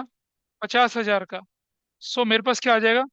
Net profit before interest and tax, this is 5,50,000 my value. ऐसे निकल कर आ गई। और हमने क्वेश्चन में रख दिया उसको, ये भी निकल आया। Method number 2, interest coverage ratio में भी सिखाए थे तीनों तरीके मैंने आपको, इसलिए मैं एम्फेसाइज कर रहा हूँ क्योंकि बड़ा इंपॉर्टेंट है एग्जाम के ऊपर। नंबर तीसरा, हमने बोला नेट प्रॉफिट आफ्टर टैक्स बराबर है 3 लाख, और हमने बोला टैक्स कितना है? 40%। आप सब जानते हैं कि किसी चीज में से 40 माइनस करने के बाद अगर 3 लाख बच रहा है तो वो किसके बराबर है? 60 के बराबर। यानी कि 3 लाख रिप्रेजेंट कितना? 3 लाख रिप्रेजेंट कितना? 60%। 3 लाख क्या रिप्रेजेंट कर रहा है? 60%। So what is 100%? 100% निकल आएगा। तो हमारे पास क्या निकला? ये और ये चला गया, 5। 1 2 3, 1 2 3, क्या निकला? 5 lakh. 5 lakh is what? Net profit before tax. Agree करते हो इस बात से? 3 लाख आफ्टर टैक्स है, तो हमने इस इक्वेशन से क्या निकाल लिया? नेट प्रॉफिट क्या निकाल लिया? बिफोर टैक्स निकाल लिया। प्लस कर दिया क्या? Interest. Net profit before tax is equal to what? 5 lakh. Plus कर दिया क्या? इंटरेस्ट। तो कितना हो गया? 50,000। क्या निकल आया? Net profit before interest and tax 5,50,000। That's your answer. तीन तरीके से आपको करके दिखाया है। जब क्वेश्चन इस जैसा हो, जहाँ 2 या 3 आइटम पूछे जाएं तो ये शॉर्टकट लगाइए। ठीक है, शॉर्टकट से अपना काम चलाइए। आई होप ऑनलाइन और ऑफलाइन में आप लोग समझ पाए होंगे कि बिफोर इंटरेस्ट एंड टैक्स कैसे निकाला जाता है। ठीक है, डाउट है कुछ? अगर ये 3 लाख था 40% माइनस करने के बाद, तो ये 60% होगा ना ओरिजिनल वैल्यू का। If it represent 60 then what is 100%? 100% क्या है? बिफोर टैक्स की फिगर ही तो है। हाँ, 5 लाख। 5 लाख में इंटरेस्ट जोड़ दिया तो 550 हो गया। That is illustration 137। Sorry, 137 illustration आपके पास। 138, 139, 41, 42 सब करने हैं अभी। चलिए करिए फटाफट से अब। क्या 138 को डिस्कस करें? इस पर कोई डाउट हो तो बताइए। अगर आपने किसी एक तरीके से कर लिया, इसको निकाल लिया, तो आपको बाकी के तरीके नहीं अप्लाई करने हैं। हमें नोन से अननोन की तरफ चलना है भाई, नोन से अननोन की तरफ चलना है। 138 देखिए ध्यान से। बाकी लोग आगे के क्वेश्चंस करेंगे, जो नहीं कर पाए मेरे साथ देखेंगे। क्या पूछा गया आपसे कि लिक्विड रेशो, बोला आपसे लिक्विड एसेट्स अपॉन में current liabilities is equal to 1.5:1 है। ये गिवन है। करंट रेशो जो होती है करंट एसेट्स अपॉन में current liabilities is equal to कितना बोल रहे हैं? 2:1 है। और सॉरी, इन्वेंट्री टर्नओवर रेशो जो कि क्या होती है? Cost of revenue from operations upon में एवरेज इन्वेंट्री, जो कि कितनी देर की आपके पास क्वेश्चन में 6/1 है। एक चीज गिवन है आपके पास, current assets. Current assets given है, अगर आपके पास है तो करंट लायबिलिटी निकल सकती है। बताइए, चांसेस बनते हैं? बनते हैं चांसेस। आइए देखें। करंट रेशो के फॉर्मूले से, करंट रेशो, करंट एसेट्स कितना दे रखा है क्वेश्चन में आपके पास? 2 लाख अपॉन में current liabilities is equal to 2/1। Cross multiplication करूंगा तो क्या हो जाएगा? बताइए। Current liabilities is equal to क्या हो जाएगी? 2 lakh divided by 2 is equal to कितना हो जाएगा? 1 lakh. Is that okay with you? अरे भाई, करंट रेशो के फॉर्मूले से क्या निकाल लिया? करंट लायबिलिटी निकाल लिया। करंट एसेट्स और करंट लायबिलिटी दोनों निकल आई आपके पास। और इन्वेंट्री टर्नओवर रेशियो से हमारी क्या निकल आएगी? इन्वेंट्रीज निकल आएंगी। तो अब हम देखते हैं। अब मेरे पास क्या है? I have current assets. मेरे पास करंट एसेट्स भी है और करंट लायबिलिटी भी है, दोनों चीजें मेरे पास हैं। ठीक है, और आगे बढ़ते हैं। इसको टिक लगा दिया यहाँ पर। आगे हमें चलना है अब। एक और इन्फॉर्मेशन दे रखी है। Revenue from operations if goods are sold 25% on cost, वो हमें इससे निकल आएगा, ये cost of revenue from operation से। चलो इस फॉर्मूले देखिए, जो नहीं कर पाए वो मेरे साथ साथ देखेंगे जरा। मैं क्या कर रहा हूँ? मैंने करंट एसेट्स और करंट लायबिलिटी की कैलकुलेशन कर ली, लेकिन मेरा क्वेश्चन अभी भी अधूरा है। अब मैंने एक और इन्फॉर्मेशन देखी, क्या कहता है क्वेश्चन में कि ग्रॉस प्रॉफिट जो है वो क्या है? प्रॉफिट जो है 25% ऑन कॉस्ट है, और कॉस्ट मेरी ये रही। ठीक है, और सेल्स है हमारे पास क्वेश्चन में? नहीं, वो भी नहीं है हमारे पास। तो अगर कहीं से मुझे इन्वेंट्री पता चल जाए तो मेरा काम बन जाएगा। ठीक है जी। आइए इस फॉर्मूले को लेके चलते हैं लिक्विड रेशो वाले को। लिक्विड रेशो क्यों उठाया लिक्विड रेशो का फॉर्मूला? देखो, ये करंट लायबिलिटी मेरे पास क्वेश्चन में है, 5 है ये, तो करंट एसेट्स आ जाएगा। और करंट एसेट्स से अगर मैं इन्वेंट्री माइनस कर दूंगा तो इन्वेंट्री निकल आएगी, है ना? अगर इन्वेंट्री है तो इन्वेंट्री एवरेज होता तो एवरेज लेके चलता। तो मेरे पास क्या फॉर्मूला है? लिक्विड एसेट्स अपॉन में current liability 1 lakh is equal to कितना? 1.5/1। क्रॉस मल्टीप्लीकेशन कर लीजिए तो कितना आ जाएगा बताइए? See, liquid assets is equal to what? 1 lakh into 1.5, कितना हुआ बताइए? 1,50,000। Everybody is okay with this? Liquid assets कितना? 1,50,000। यार और देखिए, तो आप जानते हैं कि लिक्विड एसेट्स किसके बराबर होता है? किसके बराबर होता है? करंट एसेट्स माइनस इन्वेंट्रीज के बराबर होता है। और जो किसके बराबर देखो, लिक्विड एसेट्स 150 के बराबर है। करंट एसेट्स कितना आपके क्वेश्चन में? 2 लाख। इन्वेंट्रीज की वैल्यू हमें नहीं पता है, लेकिन हमें मालूम है 1,50,000। इधर का उधर, उधर का जाएगा तो क्या हो जाएगा? इन्वेंट्रीज बराबर कितना हो जाएगा? 2 लाख माइनस 1,50,000। इन्वेंट्रीज कितने की हो जाएंगी हमारी? 50,000 की हो जाएंगी। हमारे पास इन्वेंट्री आ गया। आप देख रहे हैं, मेरे पास एक इन्फॉर्मेशन ये आ चुकी थी, एक इन्फॉर्मेशन मेरे पास ये आ गई। करंट असेट्स ऑलरेडी हमारे पास है। यहाँ देखें, अब मेरे पास इन्वेंट्री है। इन्वेंट्री अगर मैं यहाँ रखता हूँ तो cost of revenue from operation आ सकता है।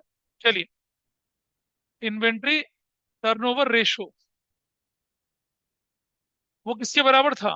वो था cost of revenue from operations upon में average inventories. Average inventories is equal to 6/1। और cost of revenue from operation हमें नहीं मालूम, लेकिन इन्वेंट्री की वैल्यू हम लिख सकते हैं कितनी? 50,000 is equal to 6 cross multiplication. Cost of revenue from operations is equal to 6 into 50,000 बराबर कितना आ गया? 3 lakh. Cost of revenue from operation निकला है। अब आप मेरे पास एक क्लू है कि revenue from operation is 20% on cost. अब मुझे बताइए प्रॉफिट कितना है? प्रॉफिट यहाँ 3 लाख का कितना बोला? 20%। तो कितना हो जाएगा? 60,000। Everybody is okay? निकल आया भाई, बताइए। अब हम सब जानते हैं कि प्रॉफिट किसके बराबर होता है? Revenue from operations minus cost. Profit कितना है? 60,000। रेवेन्यू फ्रॉम ऑपरेशन मुझे मालूम नहीं है। कॉस्ट हमने क्वेश्चन में निकाल दी थी कितने की? 3 लाख की। आइए राइट को लेफ्ट करते हैं तो कितना हो जाएगा? रेवेन्यू फ्रॉम ऑपरेशन मेरे पास कितना हो जाएगा? 3 lakh plus 60,000। That will be 3,60,000। Answer निकली। क्या हमने सारी चीजें निकाल ली अपनी? नोन से अननोन पे चले। सबसे पहले क्या निकाला? करंट लायबिलिटी निकाला। करंट लायबिलिटी कहाँ लगा? लिक्विड वाले फॉर्मूले में लगाया। लिक्विड से लगाने से क्या हुआ? इन्वेंट्री निकल आया। इन्वेंट्री लगाई कहाँ पर? इन्वेंट्री टर्नओवर रेशियो में लगाई। उससे क्या निकल आया? Cost of revenue from operation निकल आया। उस पर प्रॉफिट निकाल के रेवेन्यू फ्रॉम ऑपरेशन निकाल दिए। खत्म। तो ये क्या कर दिया मैंने? What is my gross profit?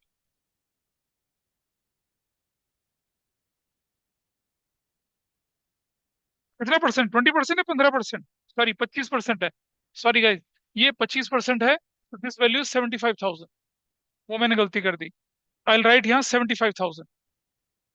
तो ये कितना हो जाएगा? 75,000। ये वैल्यू कितनी निकल कर आएगी आपके पास? 3,75,000। This is how it will happen. ये था 138। ठीक है जी, 138 कर लिया।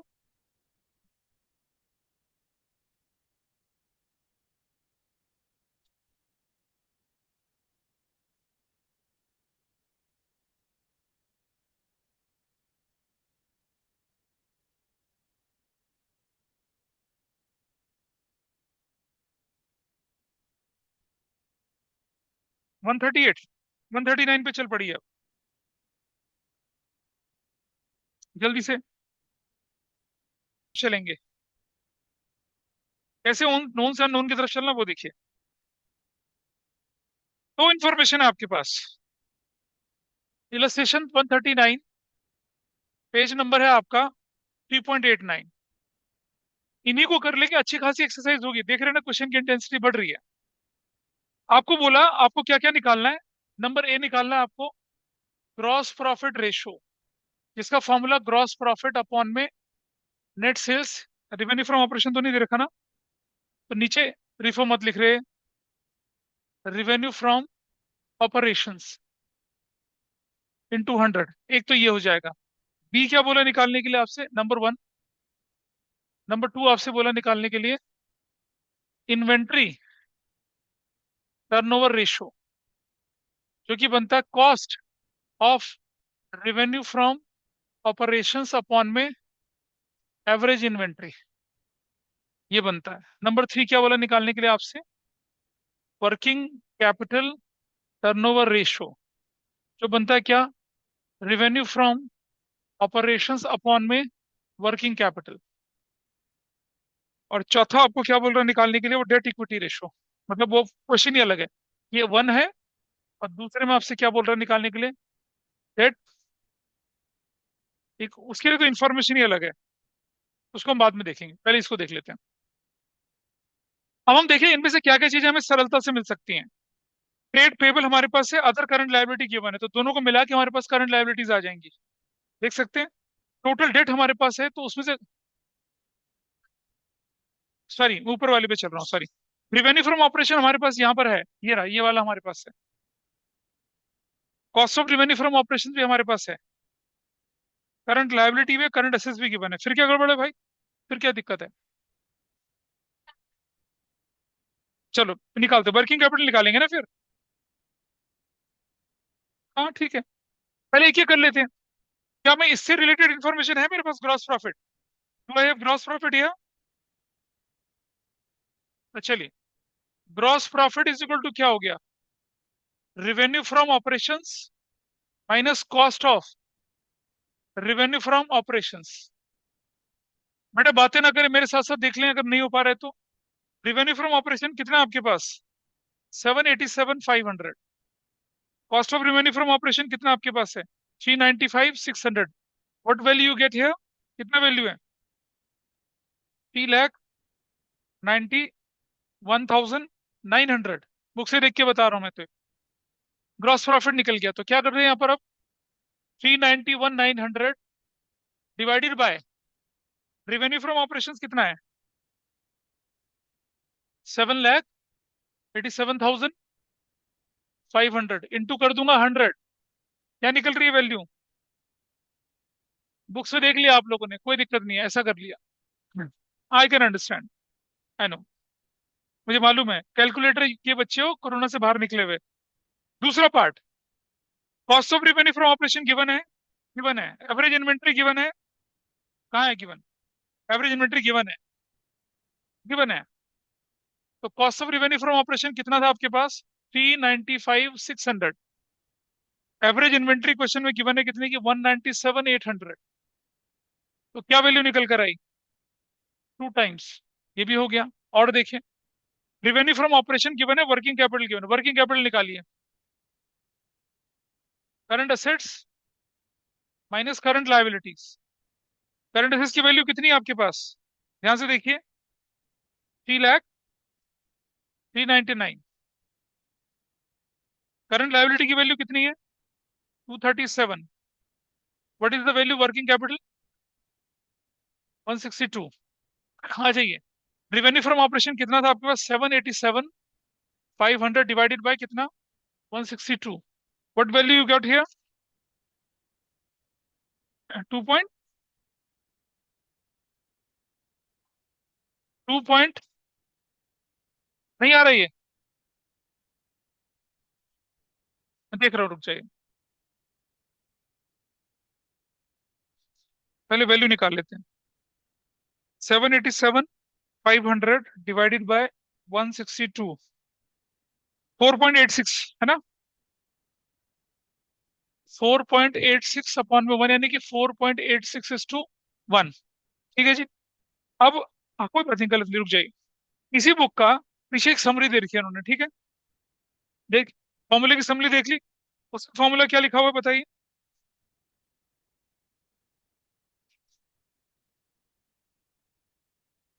वर्किंग कैपिटल टर्नओवर रेशियो का फॉर्मूला उन्होंने दे रखा है यहाँ पर। हाँ, रिवेन्यू फ्रॉम ऑपरेशंस अपॉन में वर्किंग कैपिटल, ठीक है। और यहाँ ऐसा कुछ भी नहीं है कि हम रिवेन्यू फ्रॉम ऑपरेशन ना निकाल पाए। So this stands correct. मतलब ठीक है, आप लोग ठीक थे, दिस इज देयर, ठीक। अब आइए दूसरे पार्ट पर। ये तो बड़े आराम से होने, इसमें सिर्फ कैलकुलेशन थी और तो कुछ था ही नहीं, सिर्फ आइटम प्लेस करने थे। सेकंड पार्ट पे चलते हैं, बोलिए। हाँ, 39 के बाद 40, 41, 42 करने हैं। 42 हो गया, इसके बाद चल जाएगी 136 पे।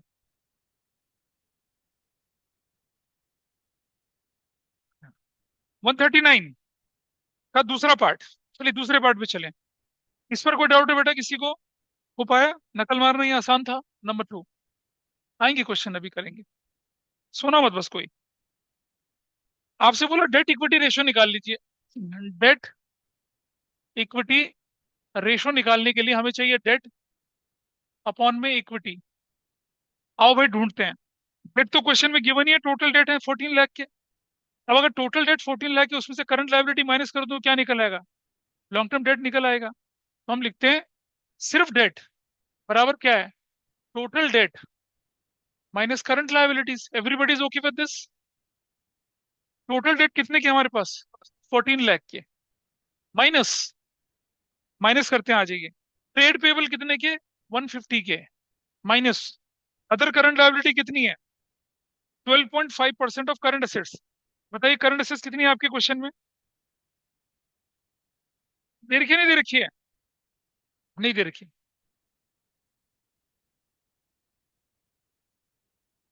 शेयर होल्डर फंड भी नहीं दे रखा कहीं पर। क्विक एसेट्स दे रखी है आपके पास। और क्विक एसेट्स के साथ इन्वेंट्री दे रखी है, यहाँ इन्वेंट्री दे रखी है, ओपनिंग क्लोजिंग इन्वेंट्री गिवन है।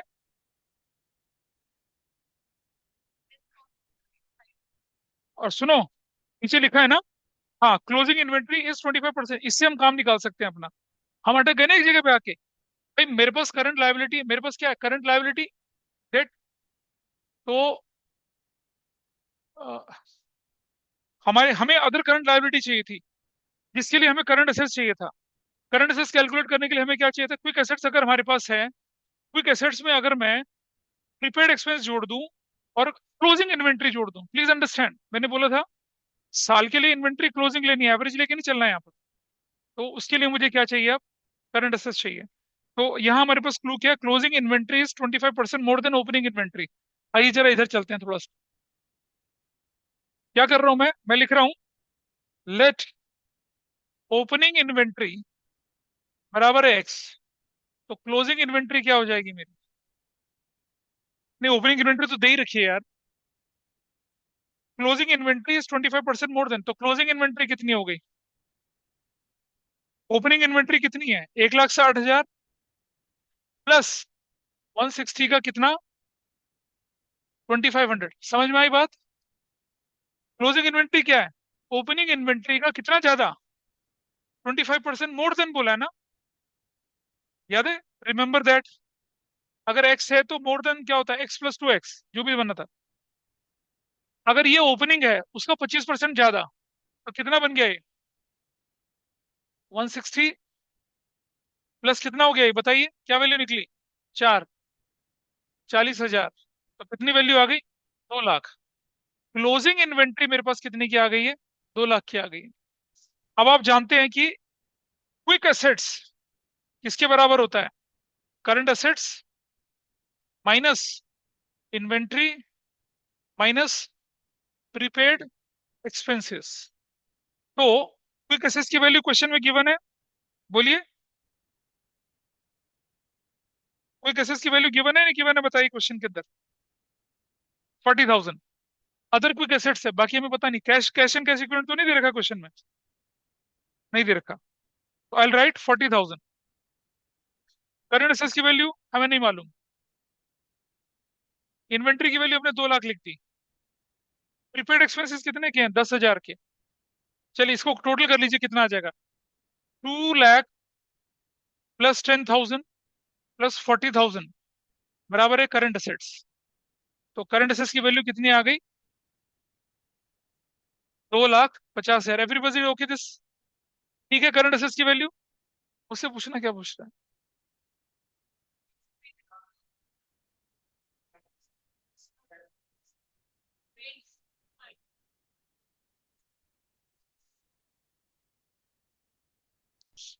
बेटा एक बात समझ, करंट एसेट्स को कैसे कैलकुलेट करना हमने ये देखना था ना।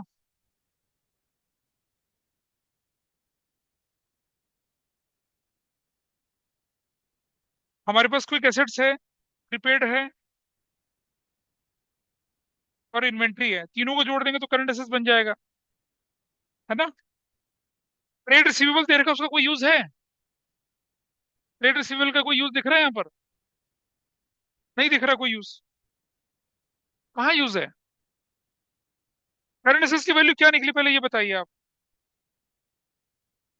करंट एसेट्स की वैल्यू क्या निकल रही है? अभी ऑनलाइन वाला कोई नहीं देख रहा कुछ क्या? What is the value of current assets?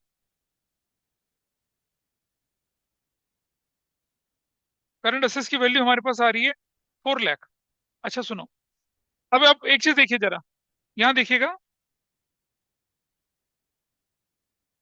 थोड़ा रुकना, थोड़ा सा रुक जाना जरा, एक बार होल्ड करो मैं 1 मिनट। रुक जाए 1 मिनट के लिए। मेरे पास क्या क्या इन्फॉर्मेशन गिवन है उसको एक बार दोबारा देख लेते हैं। मेरे पास अदर क्विक एसेट्स है, प्रीपेड एक्सपेंसेस हैं, ट्रेड रिसीवेबल्स हैं, प्रॉपर्टी प्लांट इक्विपमेंट का कोई रोल नहीं है, लॉन्ग टर्म लोन्स एडवांस का कोई रोल नहीं है, नॉन करंट इन्वेस्टमेंट का कोई रोल नहीं है, ओपनिंग इन्वेंट्री का कोई रोल नहीं है। मुझे चाहिए क्या? क्लोजिंग इन्वेंट्री, वो मेरे पास है। तो मैं क्या क्या आइटम जोड़ सकता हूँ? अरे अगर हम क्विक एसेट्स को, प्रीपेड एक्सपेंस को जोड़ दें, ट्रेड रिसीवेबल को जोड़ दें और इन्वेंट्री जोड़ दें, तो हमारे पास सारी करंट एसेट्स आ जाएंगी ना? ऐसा कर सकते हैं? बोलिए। करंट एसेट्स के कंपोनेंट क्या होते हैं? क्विक एसेट्स एक हो गया, और क्विक एसेट्स ये अदर क्विक एसेट्स है, पूरी क्विक एसेट्स नहीं है। इसके अंदर क्या चलना चाहिए था हमारा? प्रीपेड एक्सपेंस जोड़ना चाहिए, इन्वेंट्री जोड़नी चाहिए, और साथ साथ क्या जोड़ना चाहिए? Trade receivable. देखिए जरा कितना है, 40, 10, 50, और 50 और कितना, 2 लाख। और क्या चीज है? और इन्वेंट्री कितने की है? 2 लाख की। ठीक है, तो मैं क्या करता हूँ, करंट एसेट्स अगर मैं कैलकुलेट कर रहा हूँ तो क्या लिखूंगा? अदर क्विक एसेट्स प्लस क्या कर रहा हूँ? प्रीपेड एक्सपेंसेस प्लस क्या कर रहा हूँ? इन्वेंट्री। कौन सी वाली? क्लोजिंग वाली इन्वेंट्री जोड़ रहे हैं। और प्लस क्या कर रहे हैं इसके साथ साथ? ट्रेड ट्रेड रिसीवेबल्स जोड़ रहे हैं।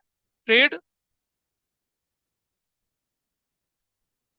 Closing inventory plus trade receivables. आओ जरा जोड़ना शुरू करते हैं। अदर क्विक एसेट्स कितनी है हमारे पास? 40,000। पहले थोड़ा गड़बड़ हो रहा था। 10,000 रुपये यहाँ से लिया, प्रीपेड एक्सपेंसेस हमने ले लिया, ट्रेड रिसीवेबल्स, क्लोजिंग इन्वेंट्री हमारे पास 2 लाख की है, और ट्रेड रिसीवेबल हमारे पास कितने के हैं? 1,50,000 रुपये। तो कितना वैल्यू निकल कर आई? 4 लाख निकल कर आई। इसका कितना परसेंट करंट लायबिलिटी है? तो करंट लायबिलिटी जो है वो किसके बराबर है? 4 लाख का कितना परसेंट? 12.5%। कितना वैल्यू आई बताइए? ये जीरो जीरो चलो, 1 2 3, 1 2 3, और कितना हो जाएगा? 0 0, 4 5 20, 4 दूनी 8 2 10, 50,000। 50,000।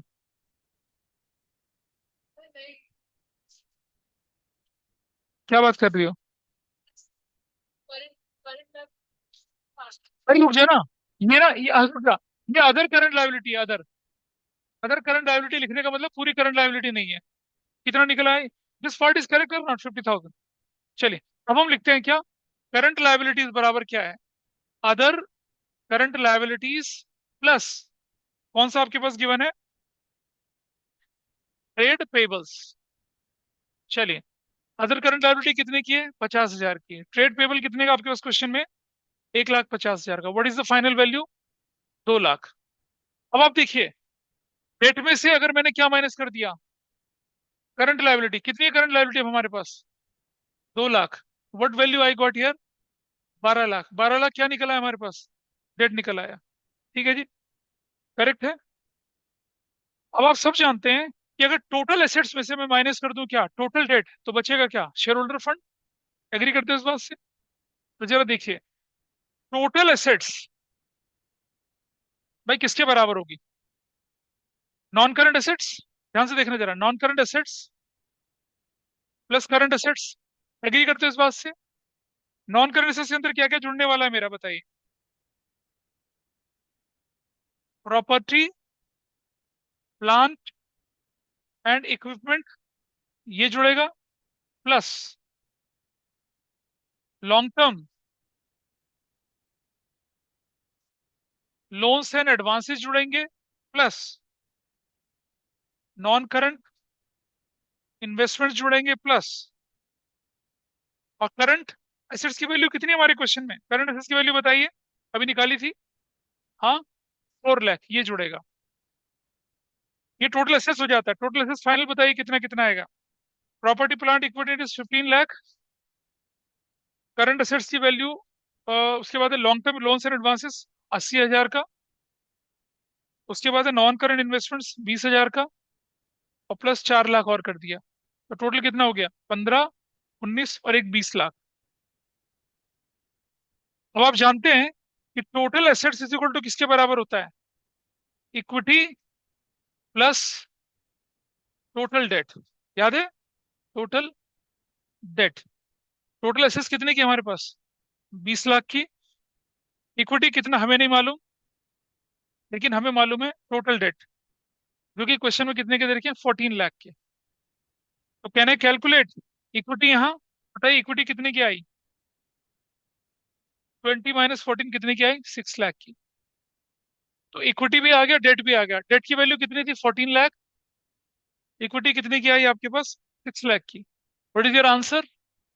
3300000। कितना? बस।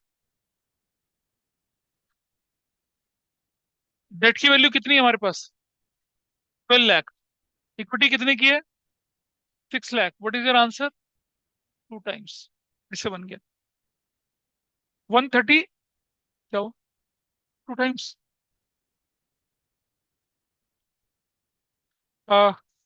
140 हो चुका है। 140, 140 किया।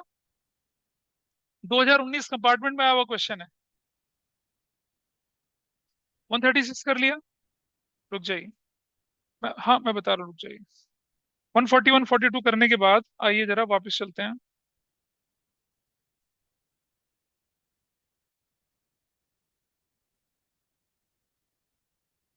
अगर 136 कर चुके थे तो 133 और 134 करना। उसमें कंसेप्ट है ट्रेड और नॉन ट्रेड इन्वेस्टमेंट वाला।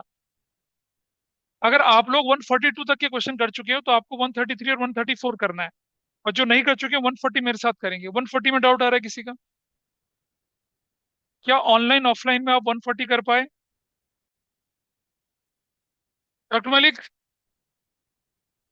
141 हो चुका है। हाँ, 141 देखिए, इलस्ट्रेशन 141। पेज नंबर आपके पास आया 3.91। दो क्वेश्चन आपके पास आरओआई निकालने के लिए बोला है। A part, return on investment, formula net profit before interest and tax कौन में कैपिटल एम्प्लॉयड। पहली चीज, आपको क्या क्या गिवन है? Net profit before and interest तो गिवन ही है। करंट एसेट्स 4 लाख की, करंट लायबिलिटी 2 लाख की। टैक्स रेट कितना बोला आपसे? 50% है। टोटल एसेट्स 10 लाख रुपए की हैं।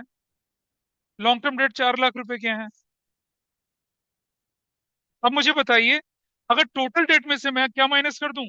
लॉन्ग टर्म डेट माइनस कर दूं तो करंट लायबिलिटी निकल आएगी। हाँ या ना बताइए, निकल आएगी ना? और टोटल एसेट्स में से अगर मैं लॉन्ग टर्म डेट भी माइनस कर दूं, मैं भी करके दिखाता हूँ, रुक जाइए। नेट प्रॉफिट निकालते हैं पहले, शॉर्टकट लगाते हैं यहां पर। अब net profit after tax is equal to what? Net profit after interest and tax. Question में कितना गिवन है? 1 लाख गिवन है। ठीक है। टैक्स रेट कितना है भाई? टैक्स रेट 50% है। तो नेट प्रॉफिट बिफोर टैक्स क्या बनेगा? 1 lakh divided by 50 × 100। Is that okay? 2 lakh.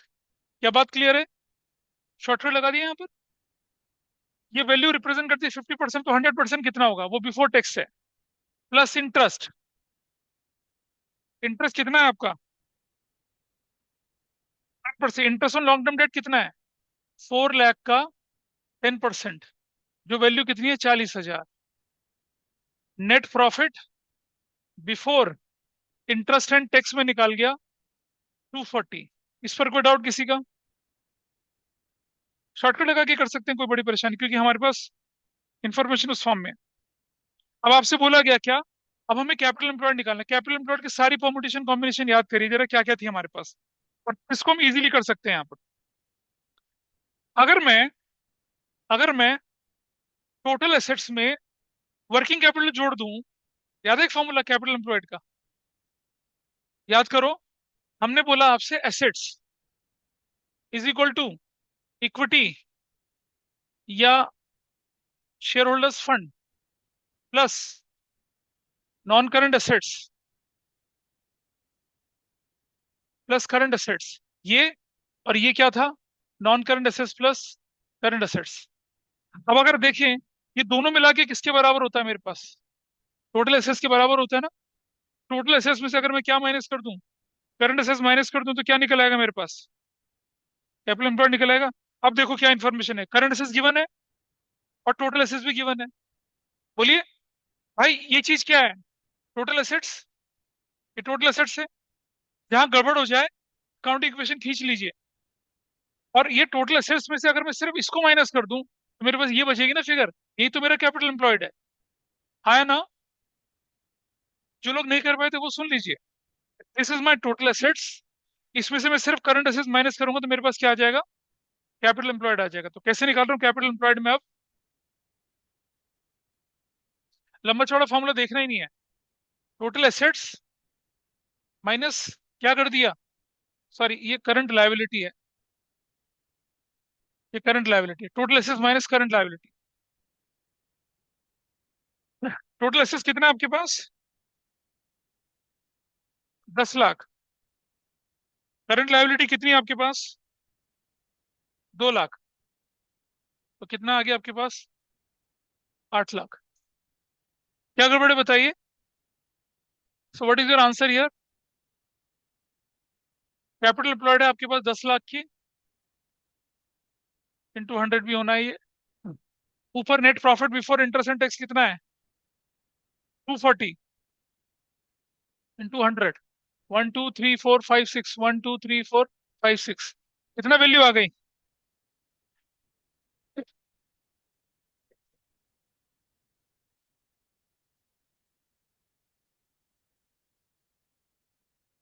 Total ऐसे 10 लाख की थी हमारे पास, सॉरी 8 लाख से करना है इसे, 30% is your answer.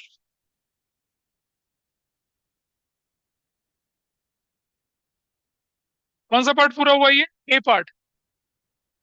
B part पे आ जाइए। ए पार्ट पे डाउट है किसी का, नोन से अननोन पे चले थे, ए पार्ट। बी पे आ जाइए, working capital turnover ratio, working capital turnover ratio इसके बराबर होती है रेवेन्यू फ्रॉम ऑपरेशंस अपॉन में वर्किंग कैपिटल। आउट ढूंढते हैं क्या क्या है। हमारे पास नॉन करंट लायबिलिटी है, non current assets, share holder fund है, ग्रॉस प्रॉफिट दे रखा है।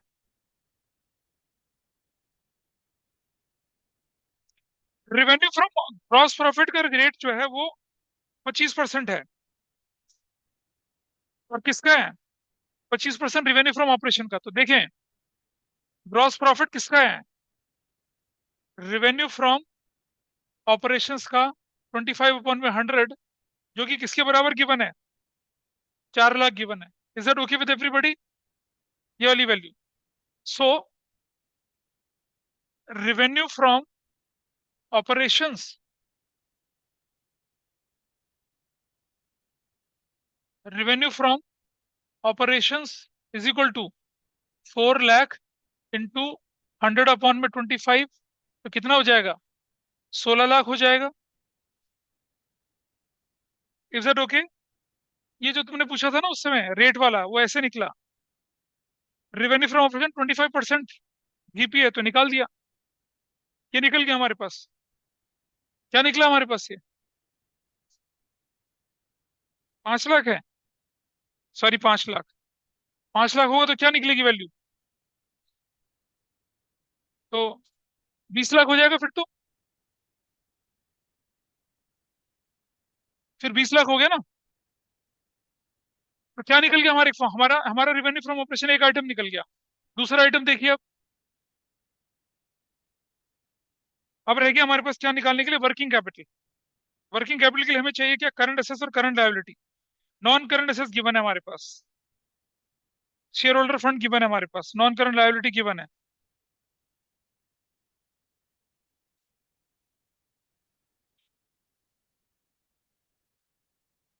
चलिए देखते हैं।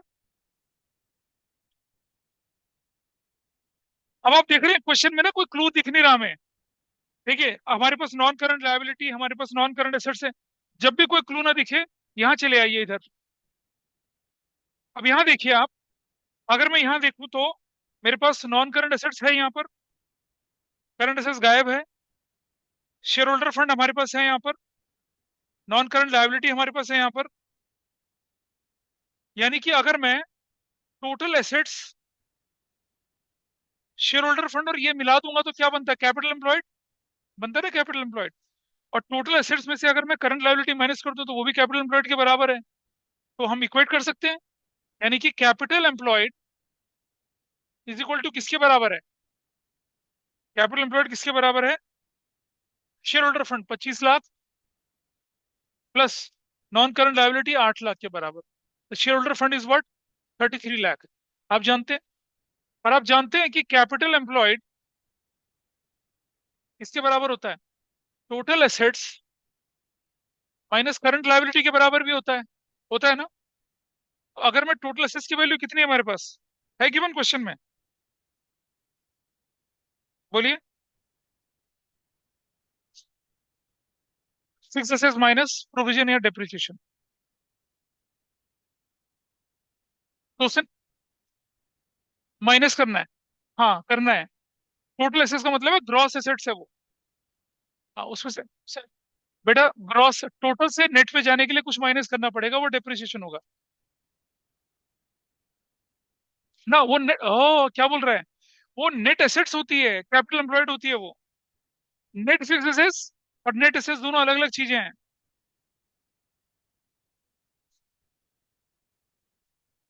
हाँ से आगे डिविडेंड, कैपिटल एम्प्लॉयड आपके पास गिवन है, टोटल एसेट्स क्वेश्चन में कितने की है,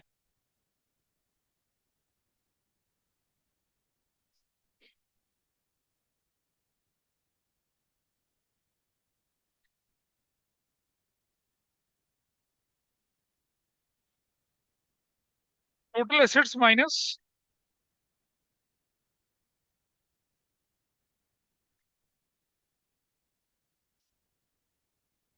थोड़ा सा रुक जाएं,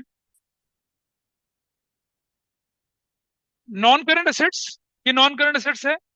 current assets minus current liability करूंगा तो वर्किंग कैपिटल, तो बच गया क्या, देखो ध्यान से समझना। नॉन करंट एसेट्स रखा, करंट एसेट्स यही है, ये उठ के इधर आ गया तो दो ही चीज तो बचेंगे हमारे पास।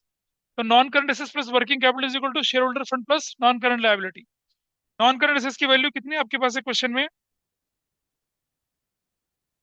नॉन करंट एसेट्स की वैल्यू है 23 लाख। वर्किंग कैपिटल छोड़ दीजिए अभी नहीं पता। शेयर होल्डर फंड हमें मालूम है, शेयर होल्डर फंड हमारे पास है 25 लाख का। नॉन करंट लायबिलिटी हमारे पास कितने की है, 8 लाख की। टोटल कर लीजिए कितना आया, 33 और 23। तो working capital is equal to what, 33 lakh minus 23 lakh बराबर 10 लाख के आया। और वर्किंग कैपिटल के दो component, current assets minus current liabilities is equal to 10 lakh. Current assets कितना है भाई क्वेश्चन में,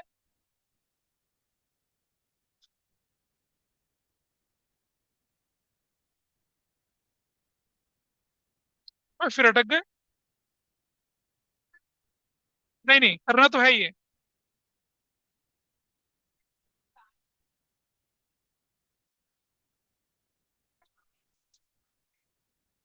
रुक जाओ, ये तो गड़बड़ हो। वर्किंग कैपिटल निकल गया भैया, 10 लाख निकल गया। और आप क्वेश्चन में डाल दीजिए आंसर क्या था आपका, ये वाला। नहीं रुक जाओ, होने तो revenue from operation 20 lakh, working capital 10 lakh, 2 times. अरे यार बेमतलब में गड़बड़ हो गई। हाँ 133 देखिएगा, 133, यही इलस्ट्रेशन की मैं बात कर रहा था, इसी क्वेश्चन की बात 133। पेज नंबर है आपके पास 3.85। आपको information net profit before tax दे रखी है, net profit before tax ratio दे रखी है, चलो कोई दिक्कत नहीं है। टैक्स रेट 50% दे रखा है। रेवेन्यू फ्रॉम ऑपरेशन दे रखा है। नेट फिक्स एसेट्स दे रखी है। नेट फिक्स एसेट्स अगर है तो डेप्रिसिएशन माइनस नहीं करना है, क्योंकि ऑलरेडी माइनस है। Non current trade investments given है, करंट एसेट्स भी गिवन है, टोटल डेट भी गिवन है, लॉन्ग टर्म बोरोइंग्स भी गिवन है। ठीक है जी, आपको निकालना है return on investment. Return on investments निकालना है। Net profit before interest and tax है, डिवाइडेड बाय कैपिटल एम्प्लॉयड, ये हमें लेके चलना है। कैपिटल एम्प्लॉयड, ठीक है। अब आप जरा ध्यान से देखिए, नेट प्रॉफिट बिफोर टैक्स कैसे निकलेगा हमारा? वो निकलेगा आपका नेट प्रॉफिट कितना आपके क्वेश्चन में? रिवेन्यू फ्रॉम ऑपरेशंस, ऑपरेशंस का 20/100 बोल के निकलेगा। रिवेन्यू फ्रॉम ऑपरेशन कितना आपके पास क्वेश्चन में? 9 लाख है। 9 लाख का 20/100 कर दिया तो कितना वैल्यू आ गया आपके पास? 2,16,000।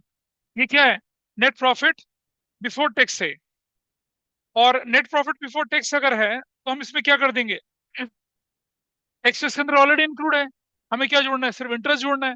इंटरेस्ट देखिए कितना है, what is the interest? Interest on long term borrowings, वो कितना है? 360 का 15%, 360 का 15%, क्या वैल्यू निकली बताइए? 54,000। तो आपके पास क्या आ गया? Net profit before interest and tax, value कितनी आ गई? 0,000, 270 इज योर वैल्यू। 270 वैल्यू आपके पास है। अब आप देखेंगे कि कैपिटल एम्प्लॉयड हमें निकालना है। कैपिटल एम्प्लॉयड निकालने के लिए हमें क्या क्या चाहिए चीजें? आप सब जानते हैं कि टोटल डेट हमारे पास है 4,05,000 का।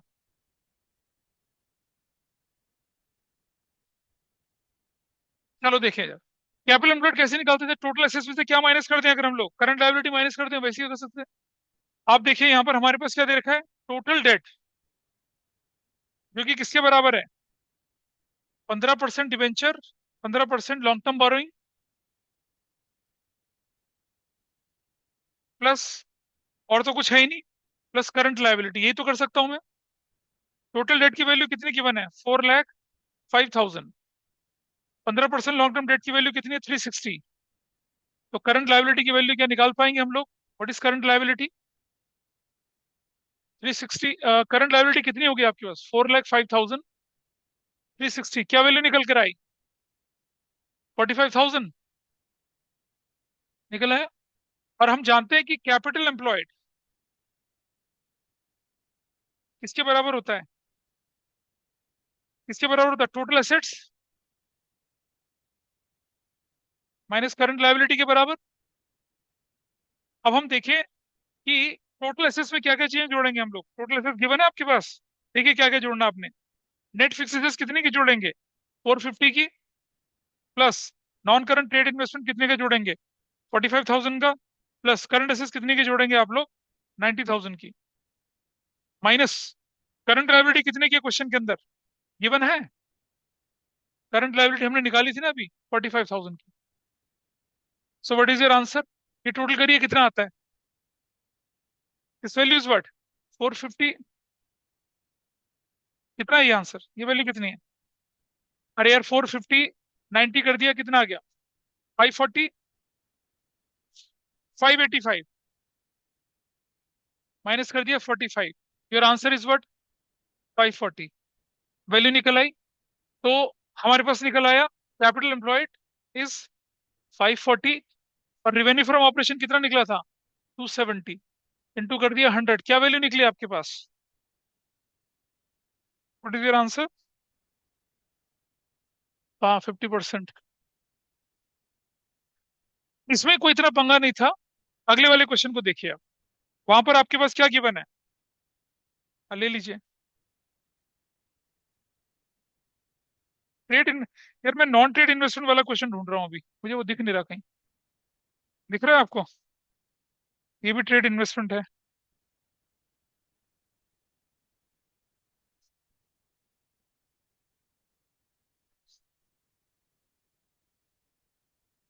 हटा दिया क्वेश्चन यहाँ से। बोलिए।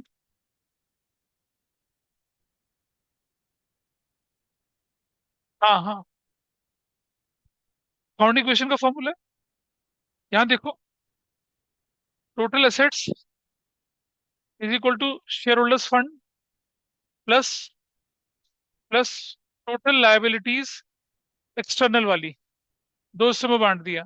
Non current liability, current liability, दो हिस्सों में बांट दिया। नॉन करंट एसेट्स और करंट एसेट्स। ये टोटल डेट है। उसमें से आपने नॉन करंट माइनस कर दिया तो करंट लायबिलिटी बचेगा। कोई हाथ खड़ा कर रहा था, कौन था? समबडी रेजिंग हैंड, क्या है बोलो? तो डाउट पूछ रहा था ना कुछ।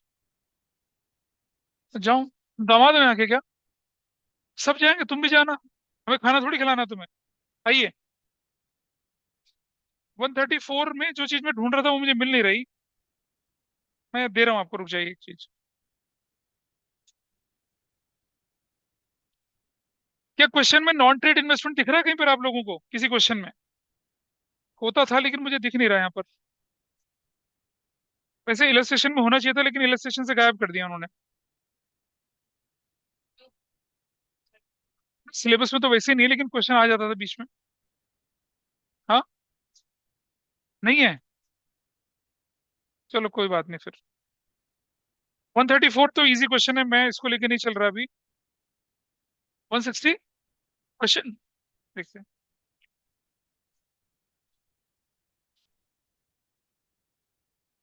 अबे नहीं है भाई।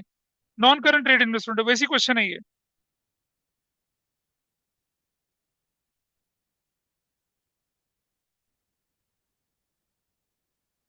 कोई बात नहीं।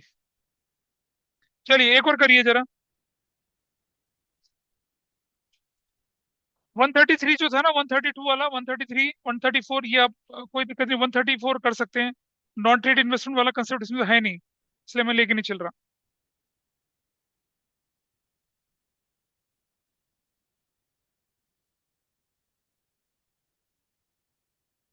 अब एक बार एक्सरसाइज की तरफ चलना जरा। अरे बातें ना करो भाई।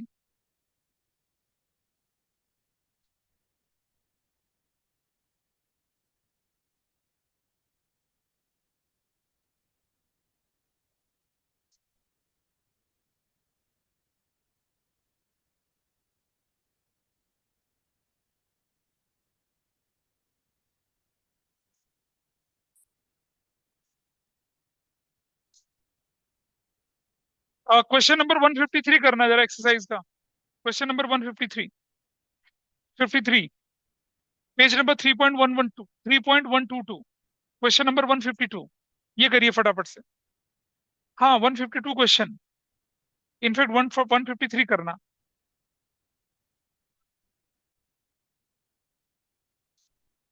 बस मैं ये इसके करने के बाद क्लास वाइंड अप कर लेंगे। 153, 152 क्वेश्चन है, पेज नंबर 3.122।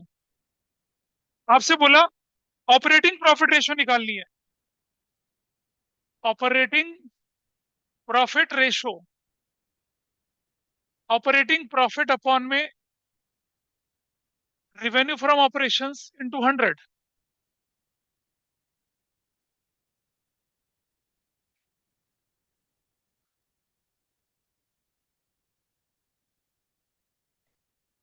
इनटू 100 करना है। रेवेन्यू फ्रॉम ऑपरेशन आपको गिवन है, जरा ध्यान से देखेंगे बेटा सब लोग। रेवेन्यू फ्रॉम ऑपरेशन गिवन है, cost of revenue from operation given है, वेजेस। आइए देखते हैं। हम लिखते हैं operating profit is equal to, कैसे निकलेगा आपका operating profit? Revenue from operations minus wages minus office and administrative expenses, बस इतना। अगर मैं इतना करता हूं तो कॉस्ट ऑफ गुड्स सोल्ड हो गई भाई। अगर मैं रेवेन्यू फ्रॉम ऑपरेशन से वेजेस माइनस करता हूँ, डायरेक्ट एक्सपेंसेस ना, और फिर मैं ऑपरेटिंग एक्सपेंस भी माइनस करता हूँ, तो मेरे पास क्या आ जाएगा, operating profit. So what is my value here, 5 lakh, minus wages कितने के हैं, 1 लाख, और ऑफिस एंड एडमिनिस्ट्रेटिव एक्सपेंसेस कितने के हैं, 50,000 रुपए के। ये जो इंटरेस्ट ऑन बोरोइंग है ना, ये नॉन ऑपरेटिंग एक्सपेंसेस है, कुछ नहीं करना। ठीक है, what is your value, 1.5 lakh चला के तो कितना बचता है, 3,50,000। What is your answer now, और रिवेन्यू फ्रॉम ऑपरेशन कितना है आपके पास,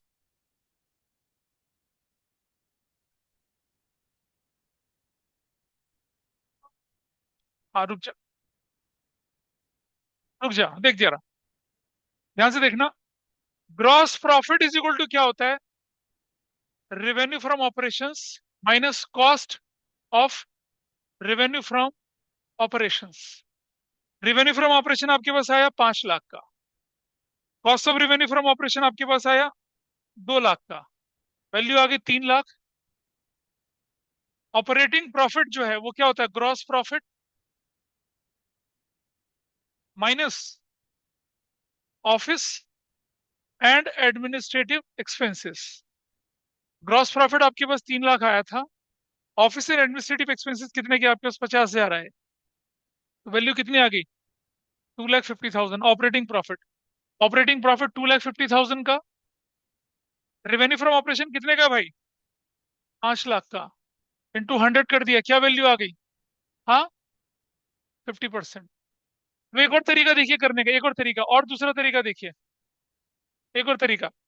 अगर मुझे सीधा ऑपरेटिंग प्रॉफिट निकालना, प्लीज ध्यान रखना, revenue from operations minus cost of revenue from operations minus कौन से एक्सपेंसेस हैं, ऑफिस एंड एडमिनिस्ट्रेटिव एक्सपेंसेस। याद है वो टेबल पूरी बना के दिखाई थी, रेवेन्यू फ्रॉम ऑपरेशंस अगर मैंने माइनस कर दिया ये वाला, तो वेजेस इसी के अंदर इंक्लूड है, उसको अलग से माइनस नहीं करना है। तो रेवेन्यू फ्रॉम ऑपरेशन कितने का था, 5 लाख का, कॉस्ट कितने की थी, 2 लाख की, ऑफिस एडमिनिस्ट्रेटिव से 5,50,000 के, तो कितना हो गया, 2,50,000। ऐसे भी कर सकते थे। This was your question number कितना था, 152। चलिए 152 टू है ये, लिख लिया। अब 153 करते हैं, चलो उसके बाद खत्म हो जाएगा सब कुछ। सो डिसअपॉइंटेड टुडे ए भाई, लास्ट, सब एक साथ चलेंगे ना, अच्छा लगेगा। 153 आपको बोला है, ऑपरेटिंग प्रॉफिट रेशो, दोबारा से, operating profit ratio, operating profit upon में रेवेन्यू फ्रॉम ऑपरेशंस इंटू 100 कर लिया। और क्या चाहिए आपको, अब आप देखिए जरा ध्यान से, रेवेन्यू फ्रॉम ऑपरेशंस गिवन है, opening inventory, closing inventory, purchase given है, तो cost of revenue from operation आ जाएगा, cost of revenue from operations, opening inventory plus net purchases plus direct expenses minus closing inventory, ये करना है। Opening inventory question में कितने की है, 1 लाख रुपए की, परचेजेस कितने का आपके पास, 10 लाख रुपए का, और डायरेक्ट एक्सपेंस 0 है, क्लोजिंग इन्वेंट्री कितने की आपके पास, 1,50,000 की। This value is what, 11, 11 lakh, 10, 950, 950 is your cost of revenue from operations. ठीक है जी, अब हम लिख रहे हैं ऑपरेटिंग प्रॉफिट, कैसे लिखेंगे, रेवेन्यू फ्रॉम ऑपरेशंस माइनस, बातें ना करें, cost of revenue from operations. अब आप ऑपरेटिंग एक्सपेंस देखिए, administrative and selling expenses, selling expenses, loss by fire non operating होता है, dividend received non operating income होती है, उसका कुछ नहीं करना। रेवेन्यू फ्रॉम ऑपरेशन क्वेश्चन में कितने का था, 14,70,000 का, cost of revenue from operation 950 की, ऑफिस एंड एडमिनिस्ट्रेटिव एक्सपेंसेस कितने के हैं, 170 के। जरा देखिए, 1470 में से अगर मैंने 170 माइनस कर दिया 13, 13 में से 950 चला गया तो कितना बचता है? 1470 है, 170 माइनस कर दिया, 13 लाख बचा। तो कितना बचा अब? 3 लाख। तो ऑपरेटिंग प्रॉफिट हो गया 350 का। रिवेन्यू फ्रॉम ऑपरेशन कितने का था आपके पास? नहीं है। 1470 इंटू 100 करा तो क्या आंसर आया? अब जो आएगा देखा जाएगा। बहुत बढ़िया, उड़ने के लिए तैयार है। देखिए भाई, you have whole Sunday with you and whole Monday, and you can do remaining illustration and exercise के क्वेश्चंस भी करना है। कल मिलके करते हैं वाइंड अप इसको। प्लीज कर लो। चलिए, so that's all for today.